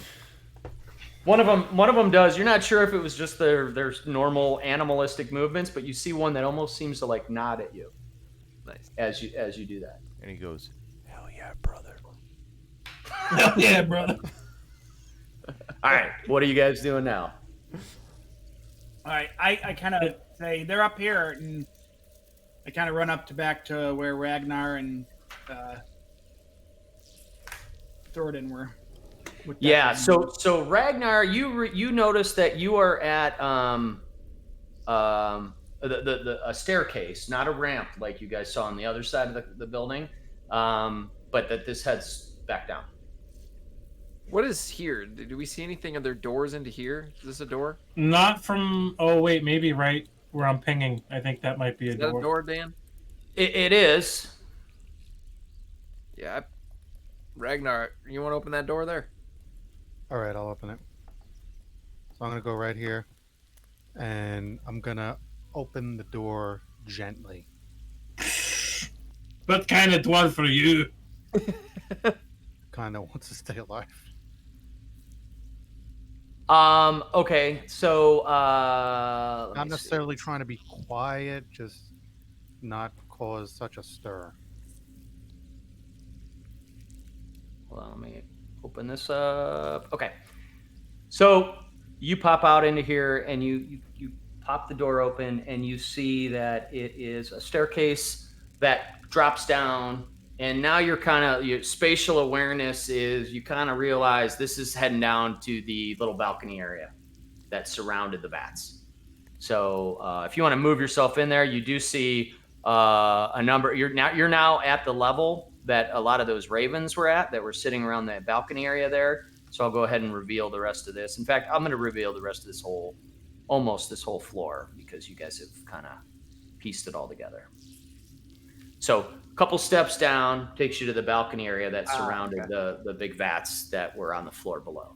This is where the woman who was pouring the shit into the vats, she was standing up here before she took a dive, and now you see a number of those ravens kind of perched along the balcony up here.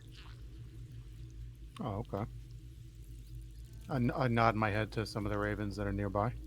Yep, and they all hop along and kind of turn towards you guys, and they just kind of just stay in the vicinity, non-threatening, watching you with interest as you guys move about.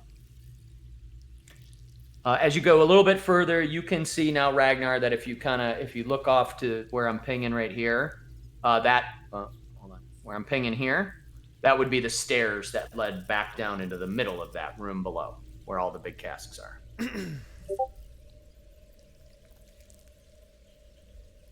Guys, is there anything else we didn't explore?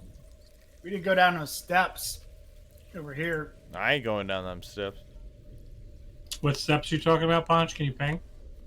Like, we didn't go down this way. All the way in the corner. Oh. I don't know if you can see my ping or not. Oh yeah, and that would lead towards the first floor. Well, and Just- also yeah. over here, he mentioned that these go down too. We never went down. I think it's another floor. Like a basement. right. Thornton, when you noticed the ramp coming in, it went down another floor. All right. I'd like to go down the peak. Okay. Hey, Come over just here. a quick time check. 20 minutes. You guys good for? Yeah, I'm good. Okay. Yeah. All right, cool. Let me check my schedule for tomorrow. Hey Siri, do I have anything going on tomorrow? No? Okay, good. All right, yeah, I'm good. I'm clear for the next 15 years, so we're good. All right. So, so you guys gonna move down that ramp as a group, or those stairs as a group? Yep. Sure. All right. So you head down a floor and realize you're and notice that you're back on the level that you were on earlier. Yep. There you go. And so you can get off here and walk over to the little barrel where Deckard stored that lady. The vats are all in this room, or the stairs continue to go down. Oh, we can go I wanna down go- more. Oh, let's go. I want to go down again. Yeah. Go down again. Okay. All right. Then if you guys could do me the favor and just kind of move the map yourself, or move down? on the map Oh, yourself. Do you see how it goes down there? Yep. All right. And that's where you guys Oh, are no. at. This is the vat of the plague fiend, I think. Yes, it is. So when you move up you move down in this area, you feel a chill as you get the temperature drops Oh, God. 20 to it's dropping 5 degrees every step you take as it goes How does it from smell? room temperature down to cold. It has a musty basement-y cellar-like smell to it. I'd like to lick the wall. Okay, it tastes like a moldy, wet, damp brick wall. Okay. Okay. Wooden. So you entered. You moved down into this area. Let me do this. You see quite a bit of this. You move down and you That's see important to know. That's important. You guys. what the walls taste like. Yeah, like it's musty, right? It's musky, it's moldy, so like that's indications of life or no life or what's going If it on. would have tasted like sulfur, I would have been concerned. That's what I'm saying, right? Come That's what hang I'm out in saying. my office for an evening. Oh God. After a gallon of milk. Oh. It doesn't even matter anymore. It don't even matter anymore. Sorry, Dan. Continue. No. So it is getting really cold as you get down here. And just doing a couple things. All right. And so wooden pillars and beams support the 10-foot high ceiling of this ice cold cellar, which is split in two by a 5-foot thick brick wall. A thin mist covers the floor. Each half of the cellar features, which you're on the western half, so you're seeing an 8-foot wall a 8-foot tall wooden partition that doubles as a wine rack, sort of right in the middle. So you're seeing like where things have been bottled. The western rack stands empty. So you see some broken bottles on the floor. You can even see that on the map there. But otherwise, it looks like a wine rack, but a massive one that would have hundreds of finished bottles of wine kind of stacked in it. Anything on the I'd east like- side of it? You want to continue to move over to the east side of the room? Yeah, I go to see that. I'm assuming this is the east side up here, basically. Oh no, I'm sorry. It continues to go over this way. You haven't moved. You haven't kind of gone over it. So this whole room, that thing in the middle, there's no wine in it, basically. That's correct. Right. You can see straight through it. There's nothing there. All right. I guess we just kind of keep moving then. I would like to cast Divine Sense. I don't feel safe. Okay. I clutch my pearls. That's what All right. And I say to the group of lads, something don't feel right down here. Whether it's the taste of the walls or the chill in the air, something ain't right. It's pretty chilly. The stench of death is around us. Enemy farts. So you stop and you start. You hold your holy symbol and you're doing. And everybody around you has seen this happen before, so they kind of pause and watch what you do, and you get no sense of any threat of that type. Cool. All right, lads, what good. Let's go. No celestial, no fiends, no undeads. I was worried about celestials. All right, let's rock and roll. All right. I creep So up to this little choke point. Yep. So, And I'm gonna stand off to the side like that.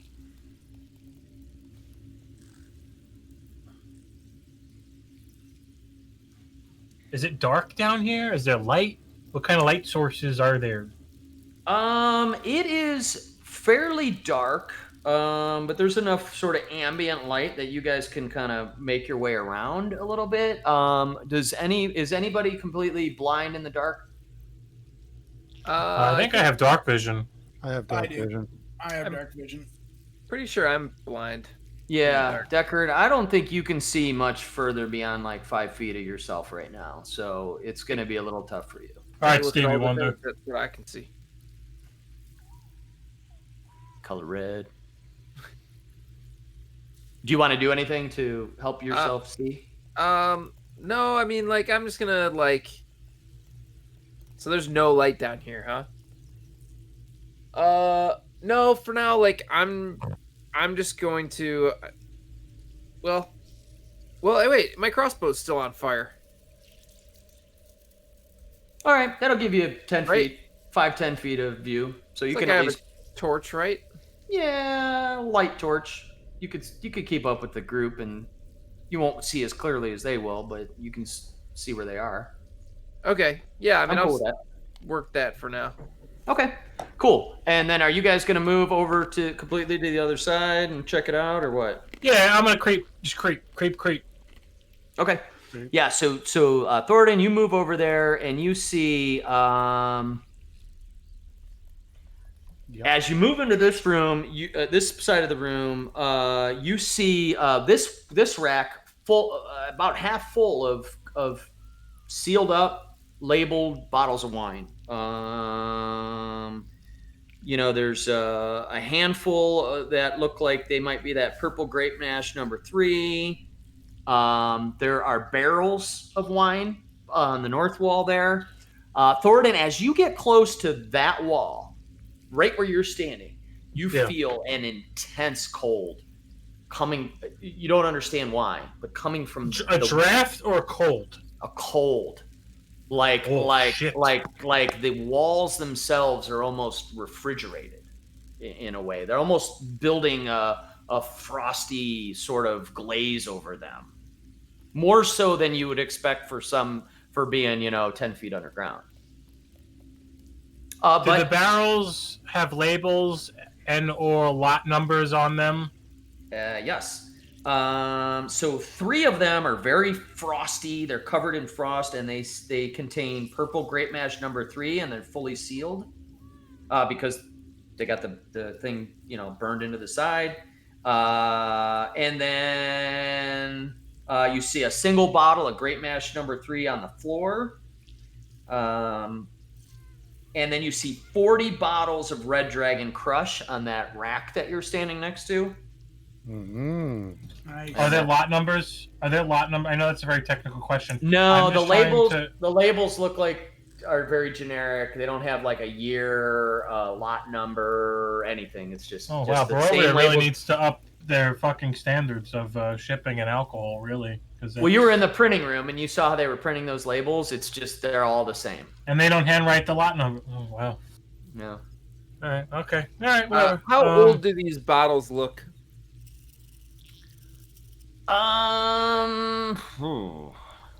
Yeah, like are they salvageable? Because Yeah, like, can I? well, I'm is there- wondering if they're poisoned or not. yeah, is there a cork? Can we crack the corks open on the barrels and I can taste them? Yeah. Are I'd they like to do that. dusty? Well, before we do that, I'm taking a look at these characters that are in the room with us. Oh, sorry. The other thing I forgot to describe is that beyond the rack there, you see piles of the same mulchy Dead ghillie suits. Yeah. remnants of those creatures that you guys fought out in the vineyard. They're all just it looks like several of them just exploded.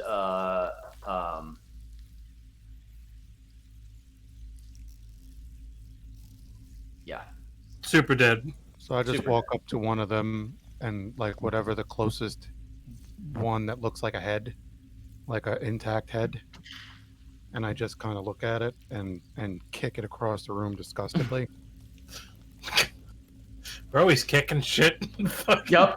And it goes like a soccer ball, and it just skids across the floor and just bursts into like a pile of sawdust on the other wall. All right, and I'll smile at Bargle and be like, "All right, I guess it was good that you burned the staff." Yeah, no doubt. He's. Yeah, that was a how really many of good these things decision. are around us? They were probably guarding these bottles to poison them. Is there dust and stuff on the bottles, Dan? Do they look like they've been disturbed? They don't look like they've been disturbed. Even without an investigation check, you could tell these bottles have been down here a while. They've been corked and bottled for a good period of time.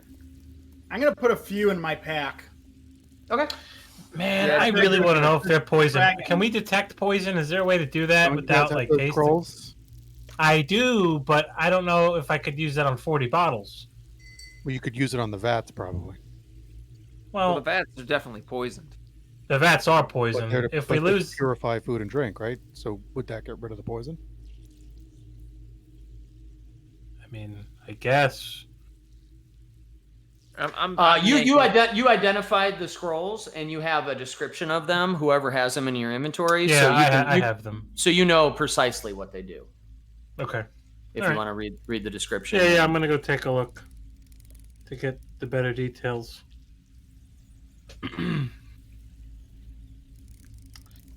Purify food and drink. It's a cool symbol. All non-magical food and drink within a 5-foot radius sphere centered on a point of your choice within range is purified and rendered free of poison and disease. Oh, so that's great. That's Pile it great. all Maybe we can lug all these fucking barrels and bottles back up to where the vats are. We'll probably only be able to purify 2 of the vats with the radius, but we'll put everything in a 5-foot radius, and then we'll cast that scroll, and we'll probably have 1 vat that's left poison, but we'll have 2 good vats and all this good shit, and we can bring it back to the vineyard, or at least. Festival can go off without a hitch. Are there any empty bottles down here, Dan?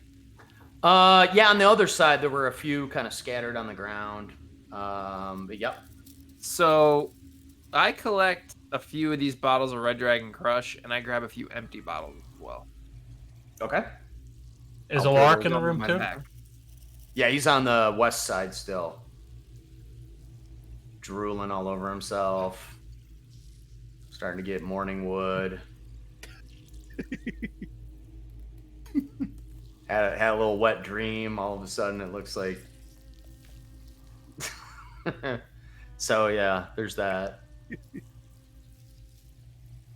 Wakes up once or twice in his sleep, like just back to sleep. It's fine. They just fucking leave him here, probably. So the question is, do you think he is just acting like he's asleep, or do you think he's No, I don't know. He's a good role player. I mean, he gets into the D&D a lot. So sometimes yeah. I mean, if you wanted, you guys could drag him back to the old windmill and just leave him there with Blackwin. And see how that works out. Wait, is Blackwind's corpse still there? You guys left him in a burning windmill as the old ladies were screaming and children were falling out of the windows. It's not a good scene. Maybe never go back there. It was this. I remember this. This was the motion theory. Yeah, it's bad. You see kids just. Yeah, Because- that ragdoll effect, right? I was trying to get the ragdoll. Like, oh my god. Maybe we should call it. Okay. I mean, Dan, this is your barbecue, and it tastes good, so you call the shots here. Yeah, it's 11:40. I never want to rush anything at the end either. You know what I mean? Yeah, So sure. I mean, we're damn close to wrapping up a few things, but no sense in rushing it. So I think it'd be funny. I would think it'd be funny if we just all just dip out. I And go back to Faerun? Okay. Yeah. Get me out of this fucking hellhole. Oh, you didn't know that was just an option at any point? Uh, I fast travel. I fast travel to Waterdeep. I fast travel. I'll take an ale. I say everybody picks up 5 bottles. We bring them up at 5 at a time. I think we should keep or bottle up. I think we want a couple poisoned bottles. Why? Come in handy. I'm not against it. What? Okay. Yeah, I'm not against just that. make sure we mark need to so we take don't- someone out. If we're trying to kill that big motherfucker. Oh, And, you're dark. I like it though. You're dark. Decker's you're always good. with the long game, right? He's always thinking, Yeah, like, what oh, are we yeah. doing? You know? Offer Like, it to him in the it would just street, be fun to do like a enjoy it. to do like a I do. hitman type thing where like we go back for the festival and there's stuff going on and we got to like navigate this party and like try and kill him with the poison And wine. the big bastard is there, right? That's pretty scary and dark, but I agree. I think it's a cool idea. Ooh. But I do agree also. Let's haul up a bunch of these bottles. Let's throw them in that wagon with the and bring the party back to town. Bring Yeah. as much of the stuff back as. What are we gonna do about the bitch in the barrel and the nut job that's tied up? Yeah, Let that's us got- win. No, I don't So, know. Honestly, We leave can it start. to the family. Maybe that family would like to decide what to do with them. The one that true. they. We could load everybody up in the cart and use those horses. Didn't we light the cart on fire? Here's what we do. We bring No, him we back don't to the do that. family and we're like, hey, these guys we saw a bunch of their friends run off with all your gold and silver that was in that chest. And they also completely like ransacked your place and stole all your wine. Honestly, I'd even be cool with giving them the gold, keeping the Yeah. silver and the electrum. I don't. Whatever we decide to do with that is fine. But yeah, I totally agree. I think let them kind of make odds and ends of it. Yeah, we got to get the winery up and running and get the party going. And Well, like I drag all said, this, there's loot out of here. there's a few other things that I wouldn't want to sort of rush through here. I'm going to leave it as Spargle. So we're going to cut the session off with Spargle. You realize that there is something odd about the wall that you're standing next to right here. So you guys are all picking up barrels and grabbing wine, and as you're moving out, Spargle, you notice that there's something off with this wall here. So Right here. Yep. If you want to explore it next time, you can. If not, we'll head on up the steps. Oh, that's really ominous. Oh boy. Okay. I got to piss really bad, so if you guys got to cut out, that's cool. Otherwise, I'll be right back in a minute. But that's where we'll cut the session off. All right, good stuff. All right, that was good. I'll end the stream there then. All right. Thanks for coming. I'm going to thank our callers. We couldn't do it without you. I want to thank Town Fair Tire.